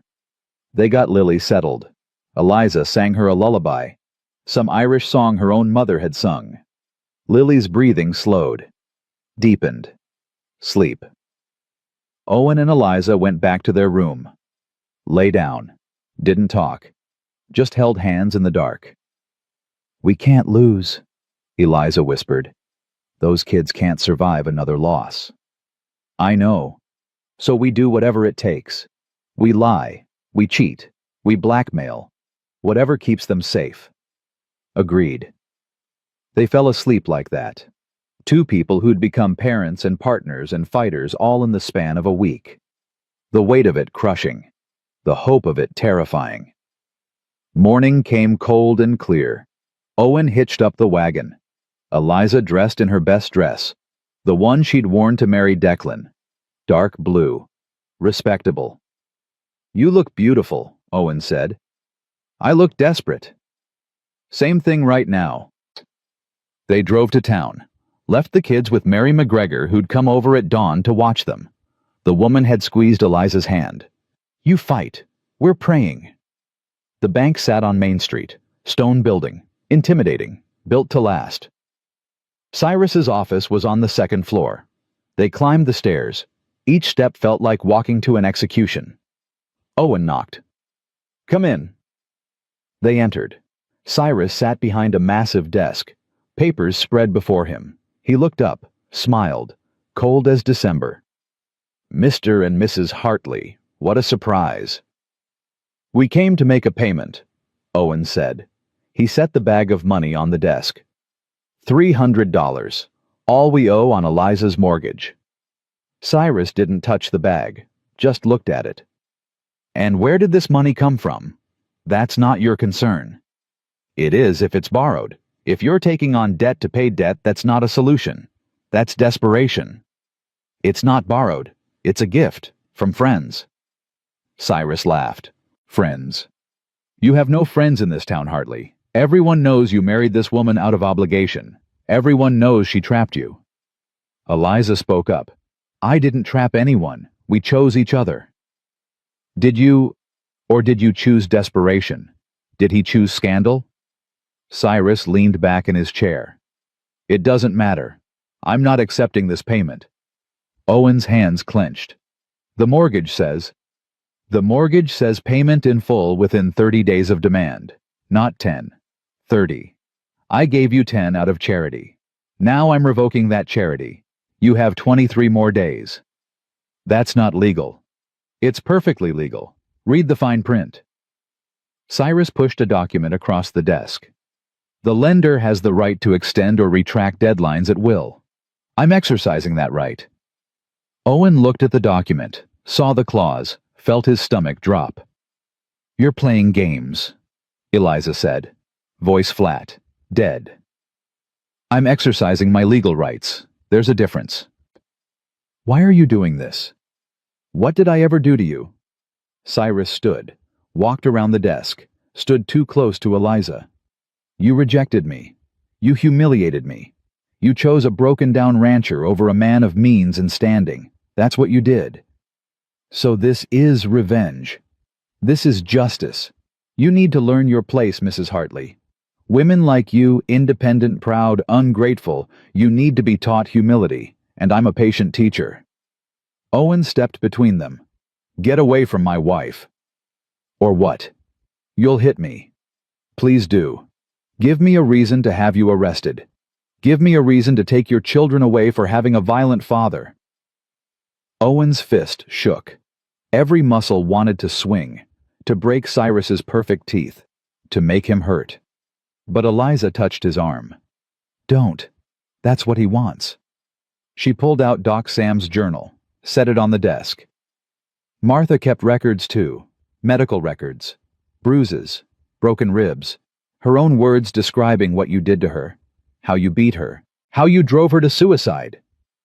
Cyrus's face went white. That's lies. Martha was sick, fragile. She was abused. And if you don't extend our deadline, if you don't accept this payment, these records go to the territorial judge, to the newspaper, to every person in this town. Everyone will know what kind of man you are. You're bluffing. Try me. Eliza's voice was ice. You took everything from Martha. You'll take nothing else from me. Cyrus picked up the journal, flipped through it. His hands shook. This Doc Sam gave you this. He did, because he's tired of watching you destroy people.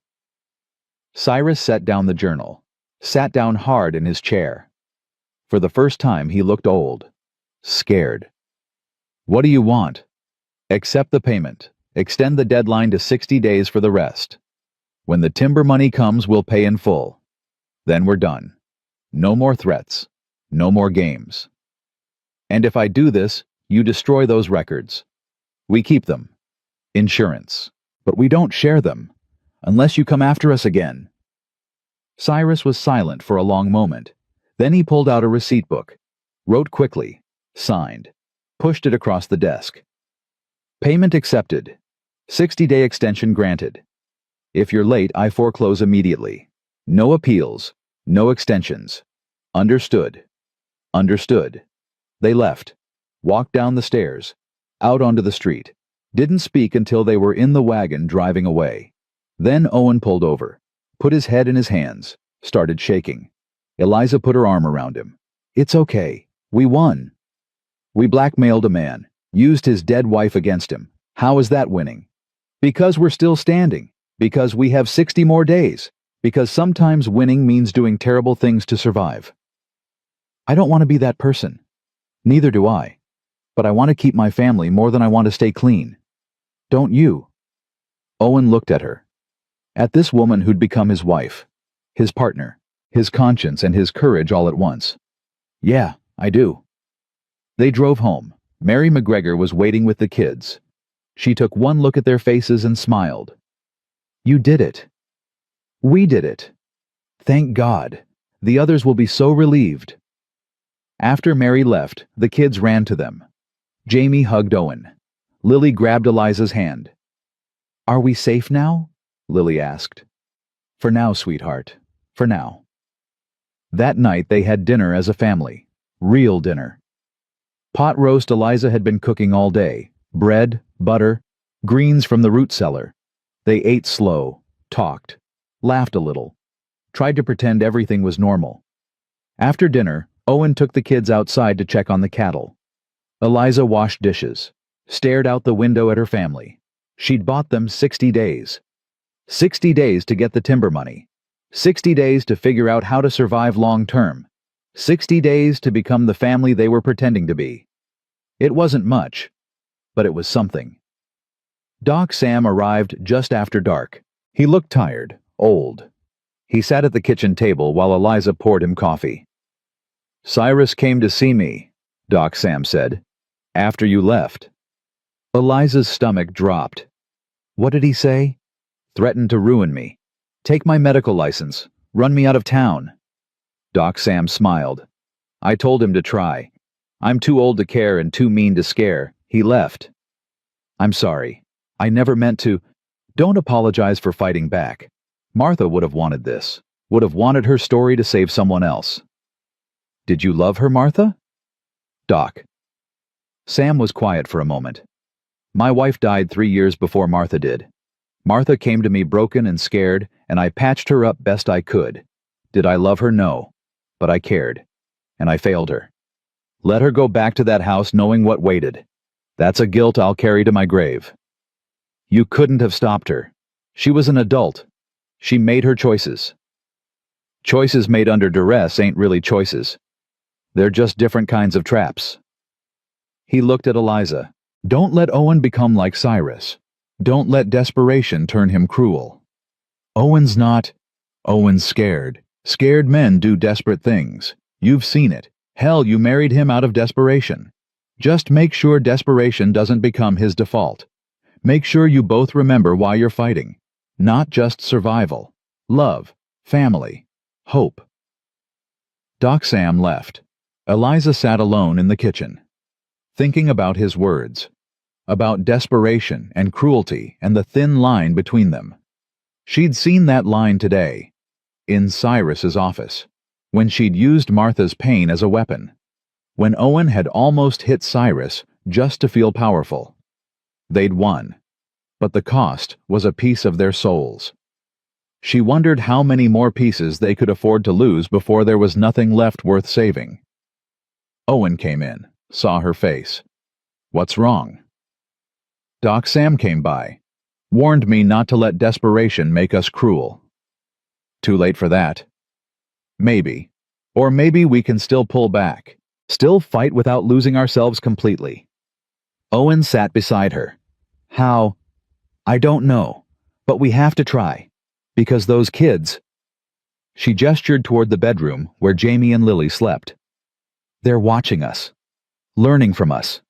And if we teach them that survival means cruelty, that winning means destroying others, what kind of people will they become? Better than dead. Is surviving as monsters better than dying as humans? Owen had no answer. Neither did Eliza. They sat in silence. Two people who'd crossed a line and couldn't uncross it. Who'd won a battle but lost a piece of themselves in the process. Outside, the Montana night was cold. Stars burned overhead like ice. Somewhere wolves howled. Somewhere cattle lowed. Somewhere life kept happening despite the darkness. Inside, Owen and Eliza held hands, wondering if they'd made the right choice, knowing they'd make the same choice again if they had to. Because that's what love meant on the frontier. Not grand gestures, not poetry. Just choosing each other over and over, even when the choices turned dark. Even when the cost was high. Even when you weren't sure there was enough left of yourself to survive the choosing. The clock on the mantel ticked. 59 days left. 59 days to get the timber money. To pay off Cyrus. To become free. 59 days felt like forever.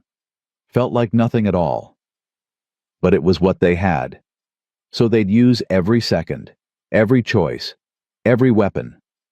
And hope that when it was over, they'd still recognize the people staring back from the mirror. The weeks passed slow. Every morning, Eliza woke expecting disaster. Every night she went to bed grateful they'd survived another day. Owen worked the ranch from dawn till dark, fixing fences, tending cattle, doing anything to keep his hands busy and his mind from counting down the days. 47 days left, then 40. Then 35. The timber money didn't come. Eliza wrote to the company in Helena. Twice. No response. She rode into town to check at the post office. Nothing. The fear that had been living in her chest turned into something sharper. Something that felt like knowing. They're not paying, she told Owen one night. They sat at the kitchen table, papers spread between them. 3 months late. They're not paying. They have to. We had a contract. Contracts don't mean much when the company goes bankrupt. I heard talk in town. The timber mill closed. Too much competition from Oregon. They owe money to half the territory. Owen's face went gray. So we're finished. We have 32 days to find $500 somewhere else. Where we've borrowed from everyone who'd lend. Used every favor. Sold everything we can spare. Eliza looked at the mortgage papers, at the numbers that wouldn't change no matter how hard she stared at them. There's one thing left. What? My cabin, the land. We could sell it. Fast sale, take whatever we can get. That's your home, your land, Declan's land. Declan's dead. The land doesn't care who owns it. If we sell it, we might get enough to pay Cyrus. Might get to keep your ranch, keep the kids home. Owen reached across the table, took her hands. I won't ask you to do that. You're not asking, I'm offering. Eliza, what choice do we have? Lose both properties or lose one? I choose one. You hate giving up. You hate losing. I hate watching you lose more. She pulled her hands away, stood. I'll ride to town tomorrow. Find a buyer. We have 32 days. Someone will take it for cheap. She walked to the bedroom, shut the door, sat on the edge of the bed and cried. Silent tears that tasted like failure. The cabin was all she had left of Declan, of the life they'd built, the babies they'd buried behind it. Selling it felt like erasing them, like saying they never mattered. But keeping it meant losing Owen, losing Jamie and Lily, losing the family she'd accidentally built from desperation and hope. Some choices weren't really choices at all. Owen came in an hour later, lay down beside her, didn't touch her, just lay there in the dark. I'm sorry, he said. For what? For dragging you into this. For marrying you when I knew it was a disaster. For being too proud to walk away before it got this bad. I'm not sorry. You should be. Well, I'm not. She rolled over, faced him. I'm angry. I'm scared. I'm exhausted. But I'm not sorry I married you. Those are different things. Are they? Yes. She touched his face. When this is over, when we lose everything, or somehow win, I'll still be glad I chose you, even if it destroys me. That's what love is. Choosing someone even when it costs everything. Owen kissed her, desperate, like a drowning man grabbing rope. She kissed him back, held him. Let herself feel something other than fear for just a moment. They made love that night, not gentle, not easy. Just two people trying to prove they were still alive, still fighting, still together despite the world trying to tear them apart. Afterward, they lay tangled in sheets, Owen's hand on her stomach, her head on his chest. Don't sell the cabin yet, he said. Give me 2 weeks, let me try something first. What? I have an idea. It's desperate, might not work, but let me try. Owen, 2 weeks. If it doesn't work, we sell. I promise. Eliza didn't ask what he was planning, didn't want to know, just nodded against his chest and tried to believe in miracles. The next morning, Owen left before dawn, told the kids he had business in town, told Eliza he'd be back by supper, rode away on his best horse with saddlebags full of supplies. He didn't come back by supper. Eliza put the kids to bed, told them Papa was helping a neighbor, told them not to worry, lay awake all night listening for hoofbeats. Owen came back 2 days later, covered in trail dust, exhausted, but his eyes were bright, alive. I went to Fort Benton, he said. Talked to the Army quartermaster. They need beef, a lot of it, for the winter supplies. You sold our cattle. Half of them. Got $800, enough to pay Cyrus and have money left over. Eliza stared at him. 800 how? I drove a hard bargain. Told them I'd deliver before the first snow. Told them our beef was the best in the territory. Might have exaggerated a little. Owen. She grabbed his face, kissed him hard. You beautiful, crazy, wonderful man. It's not over yet. We have to deliver. 40 head of cattle, 70 miles, through mountain passes before winter hits. If we lose them, stampede wolves weather, we lose everything. When do we leave? We. You think I'm staying here while you drive cattle across Montana? I'm coming. The kids can stay with Mary McGregor. Eliza, it's dangerous, the trail. I don't care. We're in this together. That means together. Not you risking your life while I wait and pray. Owen looked at her. At this woman who'd become his partner in every sense, who wouldn't let him carry the weight alone. Okay, we leave in 3 days. Need to get the herd ready. Hire drovers if we can afford them. Samuel Cooper's boys. They'll work for cheap, and Mary's husband knows the trail. They spent the next 3 days preparing, sorting cattle, packing supplies, making arrangements for the kids. Jamie cried when they told him, not because he was sad, because he wanted to come. "I can help, Pa. I can ride. I can work. I know you can, son, but I need you here, taking care of your sister, being the man of the house while we're gone. Can you do that?" Jamie straightened, tried to look older than 9. "Yes, sir?" Lily was quieter, just held on to Eliza's skirt. "You're coming back, right, Mama Eliza?" "I'm coming back, I promise. Mama Kate promised too." Eliza knelt, looked the little girl in the eyes. "Your mama didn't choose to leave you.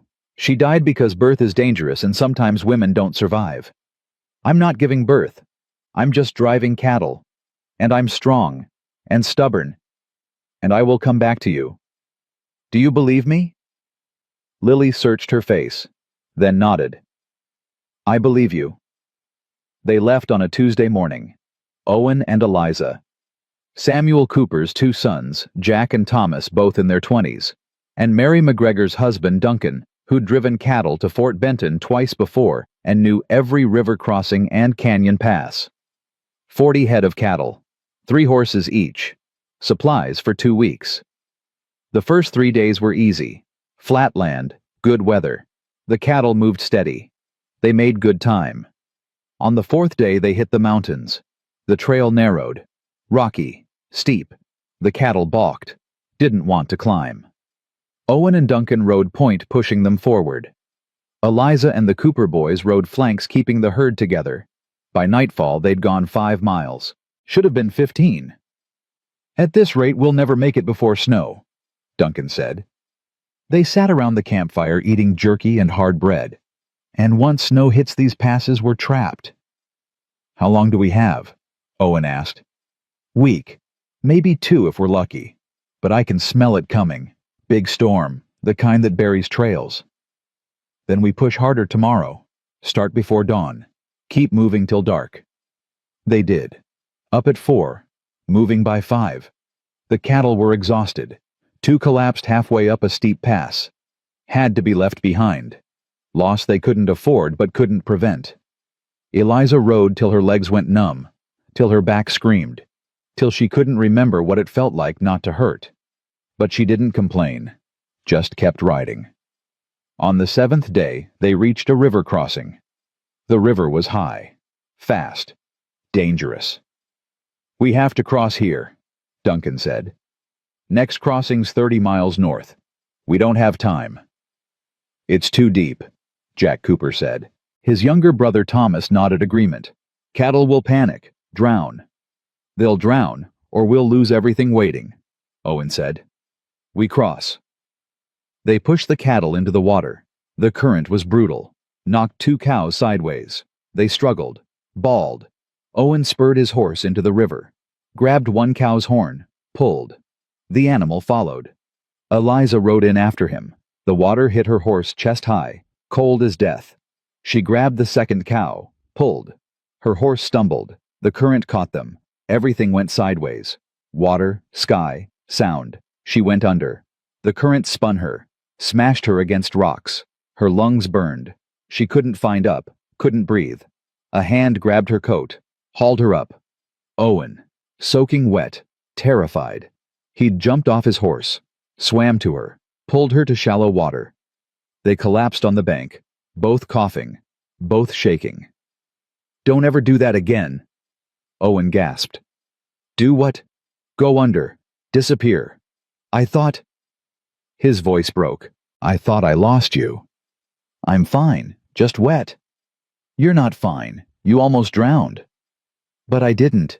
You saved me." She grabbed his face, made him look at her.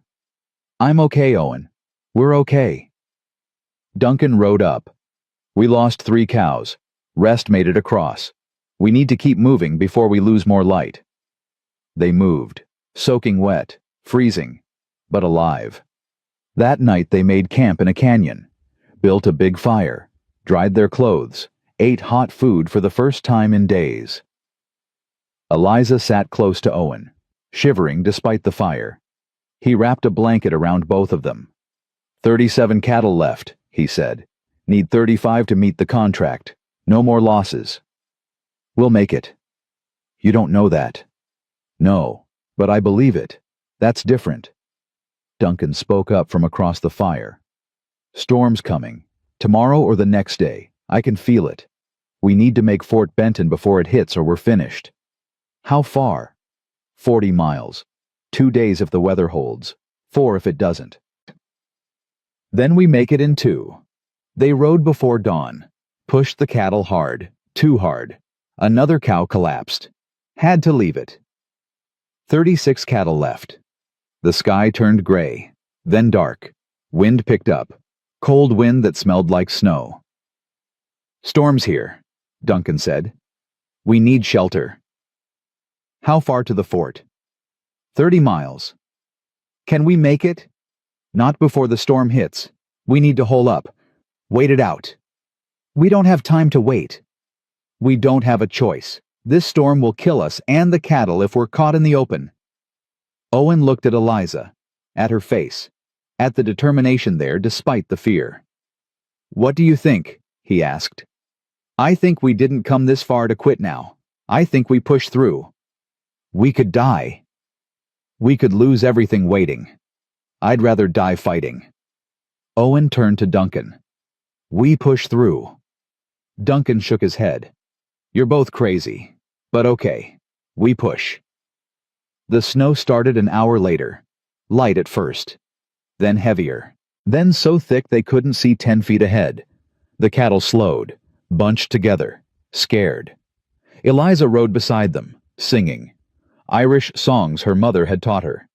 Nonsense words in a language she barely remembered. But the sound helped. The cattle calmed, kept moving. Her hands went numb. Her face burned with cold. Ice formed in her eyelashes. She couldn't feel her feet in the stirrups, but she kept singing, kept riding. Beside her, Owen rode like a man possessed, pushing, shouting, refusing to let the herd stop. Jack Cooper fell off his horse, hypothermia. They got him back on, tied him in the saddle, kept moving. The snow got worse, complete whiteout. They couldn't see the trail, couldn't see each other. Just followed Duncan, who rode point by memory and faith. 3 more cows dropped, froze where they fell. 33 cattle left. They were below contract. If they lost 2 more, they failed. Lost everything. Eliza prayed. First time in years. Prayed to God, to Declan, to Kate, to anyone listening. Please, please let us make it. Please don't let these kids lose another parent. Please. The snow stopped at dawn. They stood on a ridge overlooking a valley. Below them, maybe 5 miles away, Fort Benton. Smoke rising from chimneys. Flags snapping in the wind. Civilization. They'd made it. Owen started laughing. Exhausted. Relieved. Crazy. We made it. Dear God, we actually made it. Eliza laughed too, then cried, then laughed again. 33 cattle. We're below contract. I'll negotiate. Tell them we lost some to storm. Offer a discount. They need beef. They'll take what we have. They drove the herd down the ridge, into the fort. Soldiers came out to meet them. The quartermaster, a thin man with gray hair and sharp eyes, counted the cattle. Contract says 40 head. Storm took 7, Owen said. I'll discount 20%. Give you 33 head for the price of 33. That's fair. The quartermaster looked at the cattle, at the frozen, exhausted drovers, at Eliza, who was still ice-crusted and shaking. You drove these through that storm. Yes, sir. That's either bravery or stupidity. Both, probably. The quartermaster smiled. I like you. Contract accepted. 33 head at full price. You earned it. Full price. But you delivered, before the deadline, through a blizzard. That's worth something. Wait here. I'll get your payment. He came back 20 minutes later, handed Owen a bank draft. $800. Owen stared at it, at the numbers, at the salvation written in ink. Thank you, sir. Thank your wife. Woman who'll ride through hell for her family is worth keeping. They stayed at the fort one night. Hot food, warm beds, bathwater, luxury they'd forgotten existed. Eliza soaked in a tin tub, letting the heat seep into her bones, thawing the cold that had settled so deep she'd thought it was permanent. Owen came in, sat on the floor beside the tub. "We did it," he said. "We actually did it." "We did? I almost lost you in that river, and again in the storm. I kept thinking if something happens to you, if you die because I dragged you into this, stop. I chose this. I chose you. I chose to fight. Don't take that away by making it your burden alone. I love you." He said it simple, true, like breathing. I don't think I've said it enough. But I love you. More than I thought I could love anyone again. Eliza reached out, touched his face. I love you too. Even when I'm terrified. Even when I'm angry. Even when you're being impossibly stubborn. I love you. They kissed. Then she pulled him into the tub. Clothes and all. They laughed like children. Like people who'd forgotten how to laugh and just remembered. They rode home 4 days later. Took it slow. Stopped at every town to rest. To eat real food. To sleep in real beds. When they reached the ranch, Jamie and Lily ran out to meet them. Threw themselves at Owen and Eliza like they'd been gone years instead of weeks. "You came back," Lily sobbed. "You came back. I told you I would," Eliza said. She held the little girl tight, breathed in the smell of her hair. "I always keep my promises." That night they gathered at the kitchen table. Owen laid out the bank draft. $800, salvation in paper form. "Tomorrow we go to the bank," Owen said. "We pay Cyrus, every dollar. Then we're free." "What if he won't accept it?" Jamie asked. "What if he tries to cheat again?"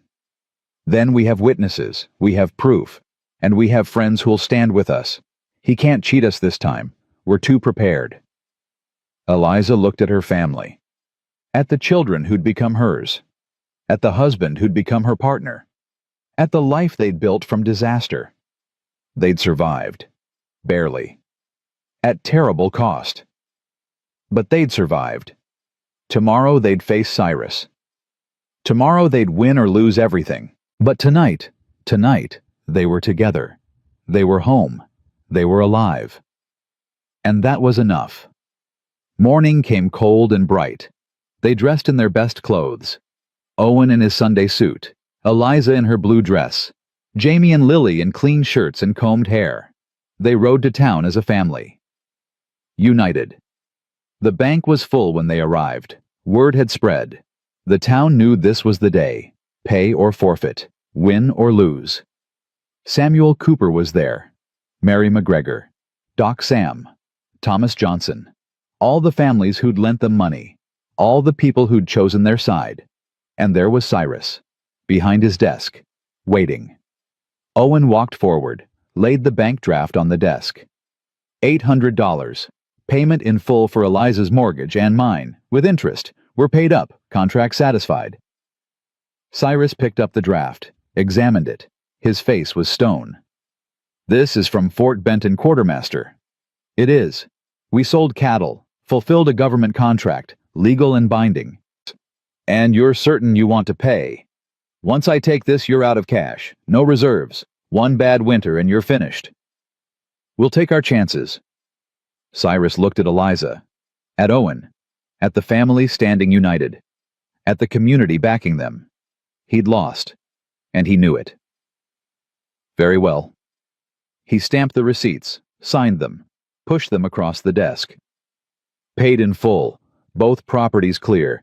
Congratulations, Mr. and Mrs. Hartley. You're free." They walked out into sunlight. Free, clear, victorious. The community erupted in cheers. People crowded around them, shaking hands, offering congratulations, celebrating. Doc Sam grabbed Owen's hand, squeezed. "You did it, son. Damn me, you actually did it. We did it. All of us." Mary McGregor hugged Eliza. "I'm proud of you, girl. Prouder than words can say." They drove home in the wagon, the kids between them. laughing, singing, free.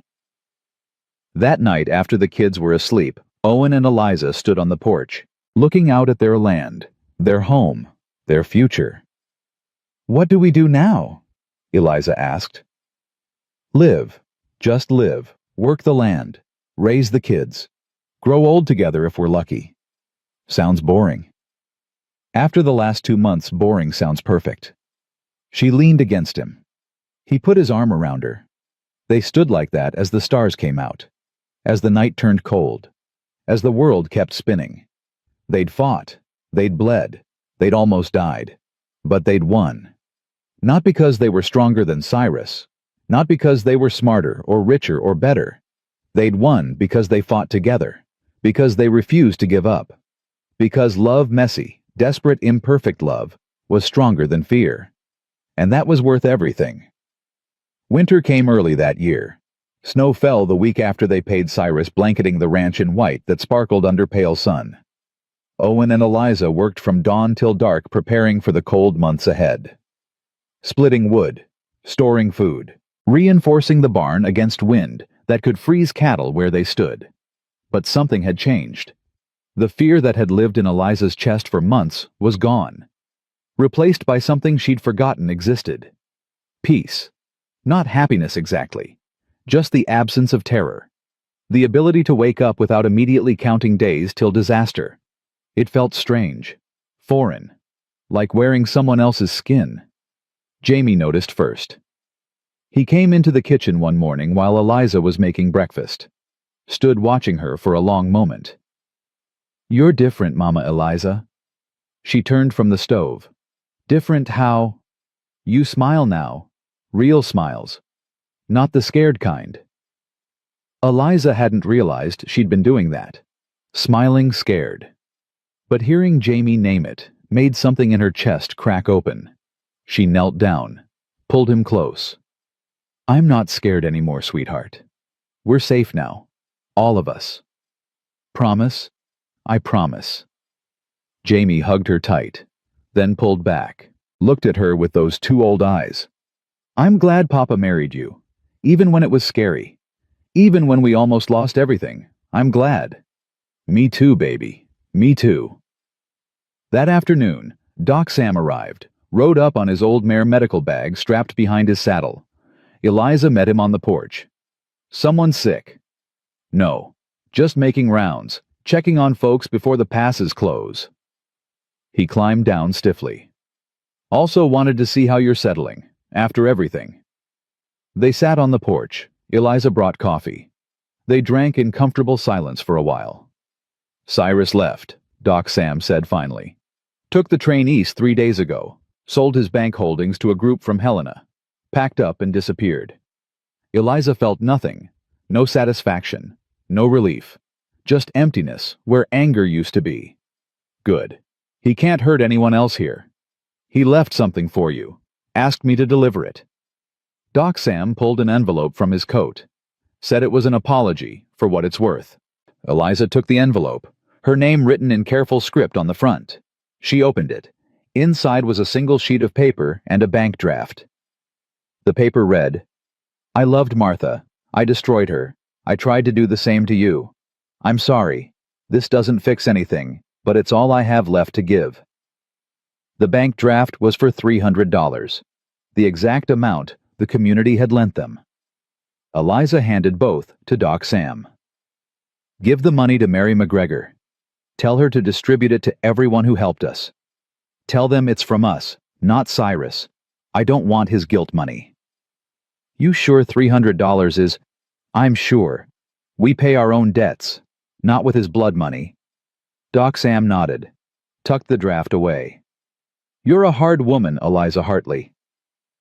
"I'm a woman who survived. That requires hard." "Does it? Or does surviving require knowing when to be hard and when to be soft, when to fight and when to forgive?" Eliza looked at him, at this old man who'd delivered 5 dead babies, who'd documented abuse he couldn't stop, who'd carried guilt for failures that weren't his to carry. "I'll never forgive him for Martha, for what he tried to do to us. But I don't have to. Forgiveness is optional. Survival isn't. Fair enough. Doc Sam stood. I should get moving. Storm's coming tonight. Want to be home before it hits. After he left, Eliza sat alone on the porch, thinking about Cyrus, about Martha, about all the ways people destroyed each other and themselves. She didn't forgive him, probably never would. But she could let go of the anger, could stop letting his shadow darken her life. That evening, the whole family gathered in the kitchen. Owen had spent the day building something in the barn. Wouldn't tell anyone what, just said it was a surprise. After supper, he blindfolded Lily and Jamie, led them outside. Eliza followed, curious. Owen had built a sled. Beautiful thing, curved runners, smooth wood, big enough for both kids.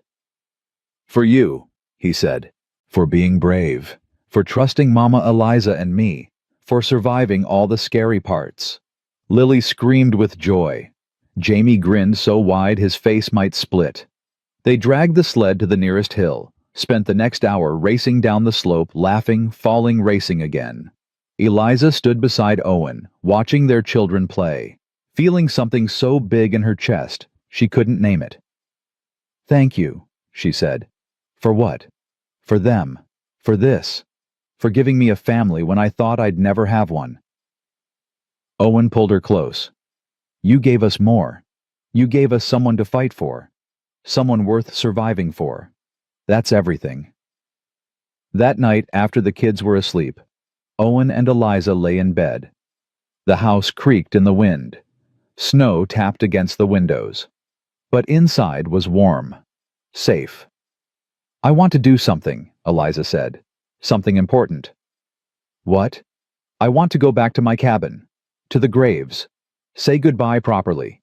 Then sell the land. Use the money to help other women. Women like Martha. Women trapped with no way out. Owen was quiet for a moment. That's a big thing. A good thing. But are you sure you're ready to let it go? The land. Yes. The memories, no. But I can carry the memories without holding on to the place. Declan would understand. He'd want the land to do some good. When do you want to go? Tomorrow. Before the next storm. Will you come with me? Always. They rode out at dawn. Left the kids with Mary McGregor. Took the wagon because Eliza wanted to bring things back. Personal things she'd left behind when she married Owen in desperation. The cabin looked smaller than she remembered. Lonelier. Snow covered the roof and porch. The door hung crooked. One window was broken. Eliza stood in front of it for a long time, just looking, remembering. You want to go in? Owen asked. No. I want to go to the graves first. They walked around back, through deep snow, to the small cemetery Eliza had made. 6 graves, 5 tiny ones in a row, one larger one set apart. Declan Brennan, 1840, 1875, beloved husband. The 5 tiny graves had no markers, just smooth stones. She'd been too broken to carve names after the last one, too defeated to memorialize children who'd never breathed. Eliza knelt in the snow, placed her hand on Declan's stone. It was cold, smooth, real in a way grief never was. I got married, she said out loud, to a good man, Owen Hartley. He has 2 kids, Jamie and Lily. They call me Mama now. I think you'd like them. I think you'd like him. The wind blew, snow swirled. Declan didn't answer. Dead men never did. I'm selling the cabin, using the money to help women who need it. I think that's what you'd want. You always said the land should work for people, not the other way around. She touched each tiny grave, one by one. Thomas, Michael, Catherine, Sarah, James. I'm sorry I couldn't save you. Sorry I couldn't be the mother you needed. But I'm not cursed. I know that now. You died because frontier life is hard, and babies die, and sometimes there's no reason. No curse, just terrible luck. She stood, turned to Owen. I'm ready. You sure? I'm sure. This is a graveyard, not a shrine. I can honor them without living here." They went inside the cabin. Eliza gathered her things, a few books, her mother's wedding ring, the box with the baby clothes, Declan's mining helmet. Everything else could stay, could burn or rot or become home to mice. It didn't matter. The past was the past. As they loaded the wagon, a rider appeared. Young man Eliza didn't recognize. He pulled up, looked at the cabin. "This place for sale." Eliza blinked. "How did you—" "Heard in town. Doc Sam said you might be selling. I'm looking for land. Got a wife and baby. Living in a boarding house. Desperate for our own place." "You have money." "Some, not much, but I'm a hard worker. I can pay in installments if you'll let me." Eliza looked at Owen. He nodded. "What's your name?" she asked. "Henry. Henry Walsh." "You married Henry?" "Yes, ma'am. Wife's name is Alice. Baby's name is Rose." "Rose still alive?" He looked confused.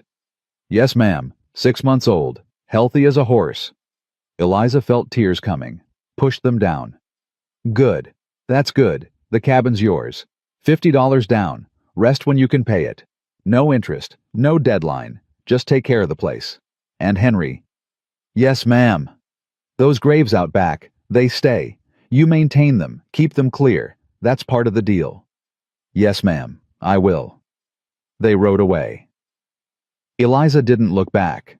Couldn't. If she looked back, she might change her mind. Might realize she was giving away the only piece of Declan she had left.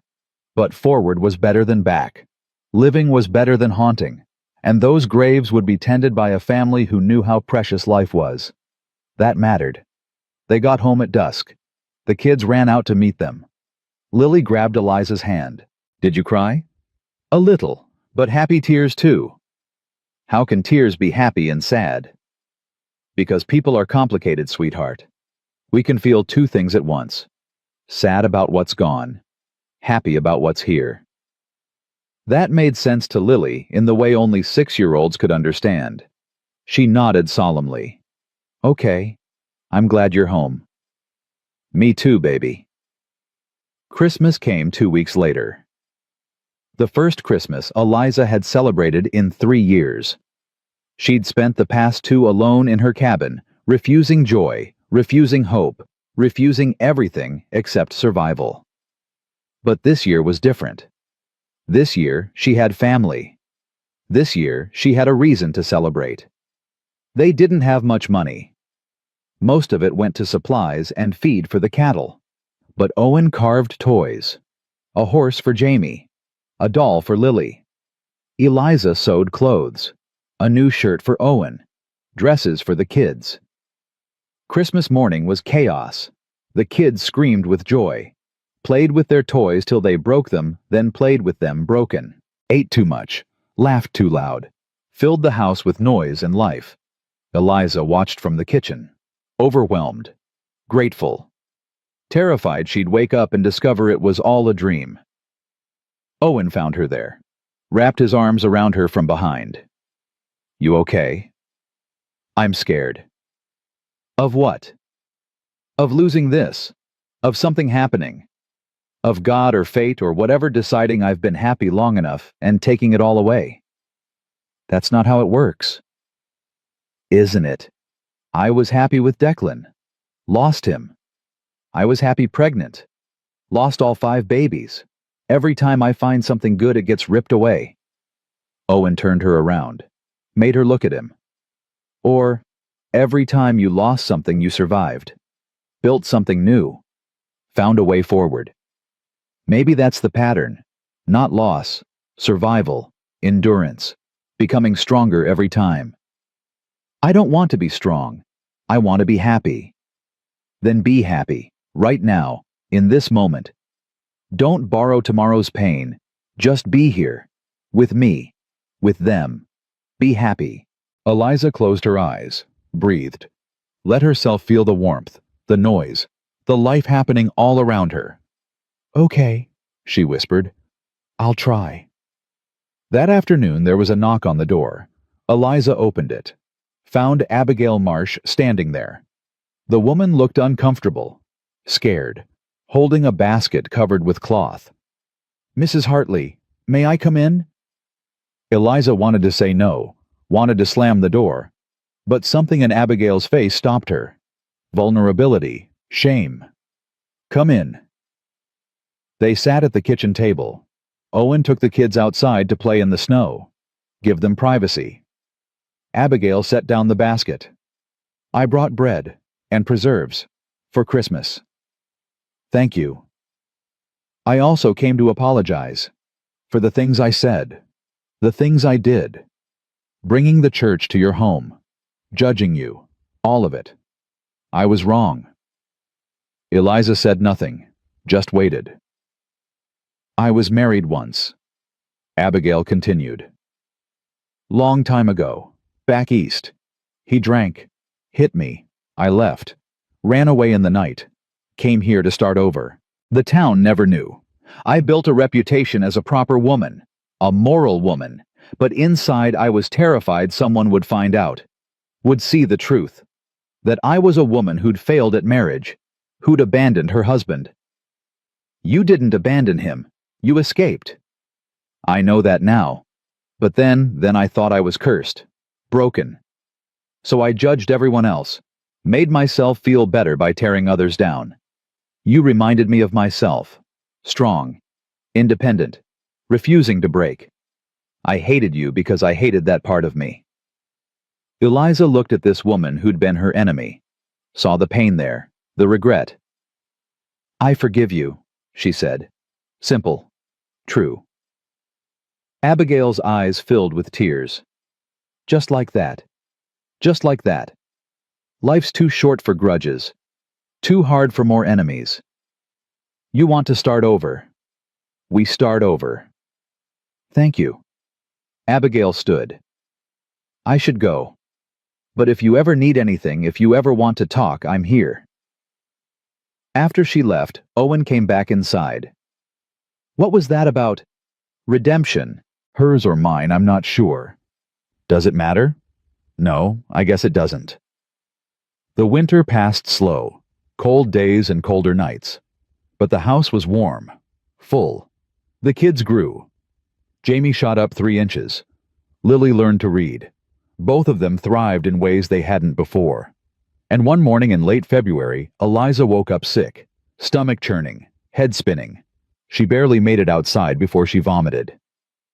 Owen found her on the porch, pale, shaking. You okay? I don't know. I feel...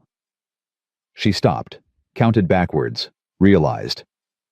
Oh God. What? I'm late. My monthly. I'm 3 weeks late.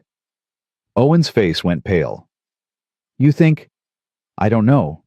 Maybe. I've been late before. It doesn't always mean... She couldn't finish, couldn't say the word. Pregnant. She'd been pregnant 5 times, lost all 5. Couldn't survive a 6th loss, couldn't bear to hope. We should see Doc Sam, Owen said. Get you checked. No, not yet. I can't if he confirms it and I lose it again. Eliza? Please, give me a few weeks. Let me be sure before we make it real. Owen pulled her close. She could feel his heart racing, feel his fear matching hers. 2 weeks later, there was no denying it. The sickness got worse. Her breasts swelled. She was pregnant. Definitely. Terrifyingly. She told Owen on a Sunday morning, after the kids left for their riding lesson with Samuel Cooper. She just said it flat. No emotion. No hope. I'm pregnant. Owen froze, then grabbed her, held her so tight she couldn't breathe. A baby. We're having a baby. I might lose it. I lost all the others. This one might, or this one might live. You're stronger now. You're not alone. You're not starving or working yourself to death or bleeding out alone in a cabin. You have help. You have me. You have Doc Sam. This time is different. What if it's not?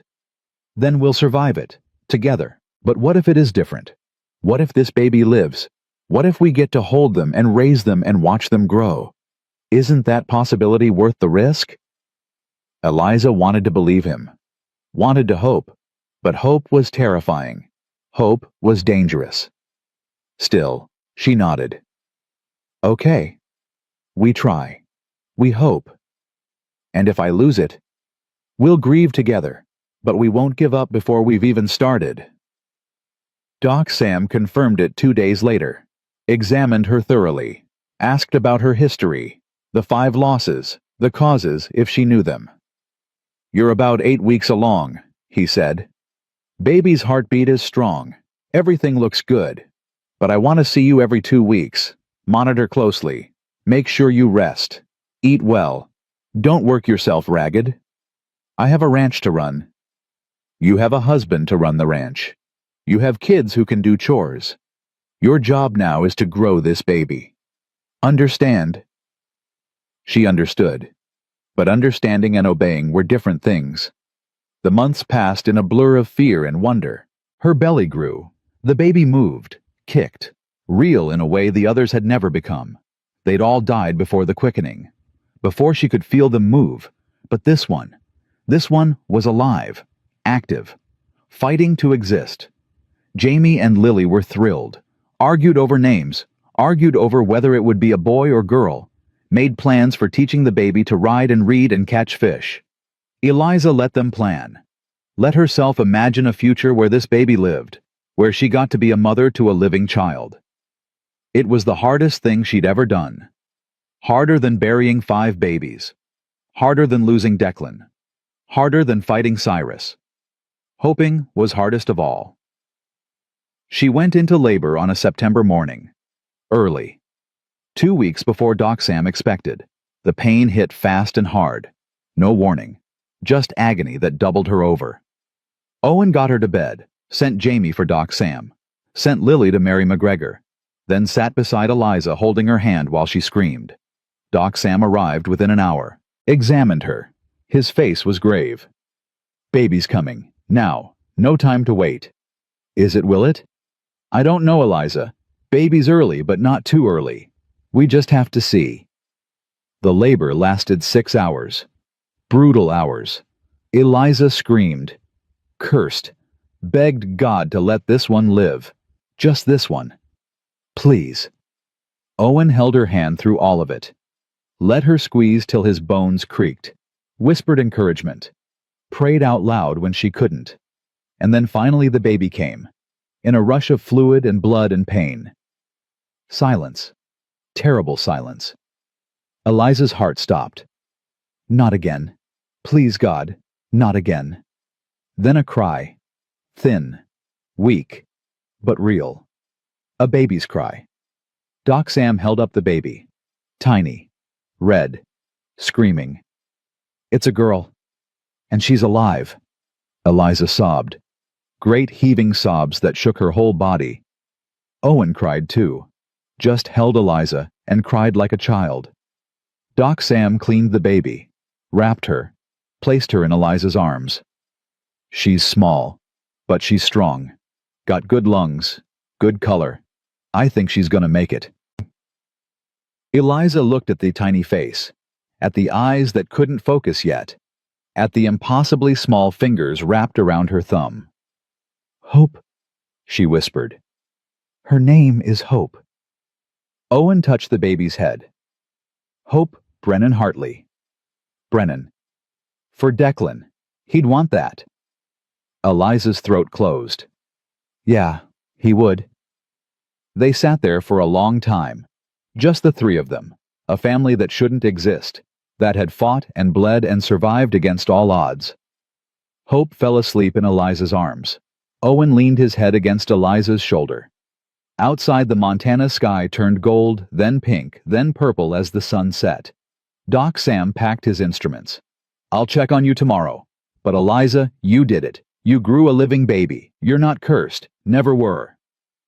After he left, Jamie and Lily came home. Mary McGregor brought them. They stood in the doorway, wide-eyed, scared to come closer.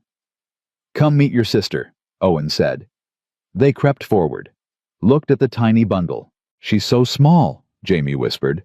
She'll grow, Eliza said, just like you did.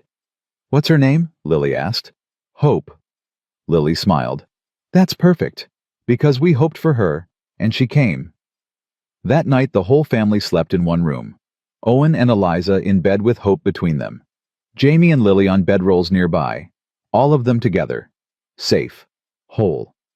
Eliza lay awake long after everyone else slept, watching Hope breathe, counting each tiny breath, terrified she'd stop. But she didn't stop, just kept breathing, kept living, kept proving that sometimes miracles happened. Sometimes hope wasn't foolish. Sometimes survival meant more than just enduring. Sometimes it meant thriving. The years ahead would be hard. They'd face droughts and winters and all the challenges frontier life threw at families. But they'd face them together. Owen and Eliza, Jamie and Lily, baby Hope. A family built from loss and desperation and stubborn, foolish hope. And that was worth everything.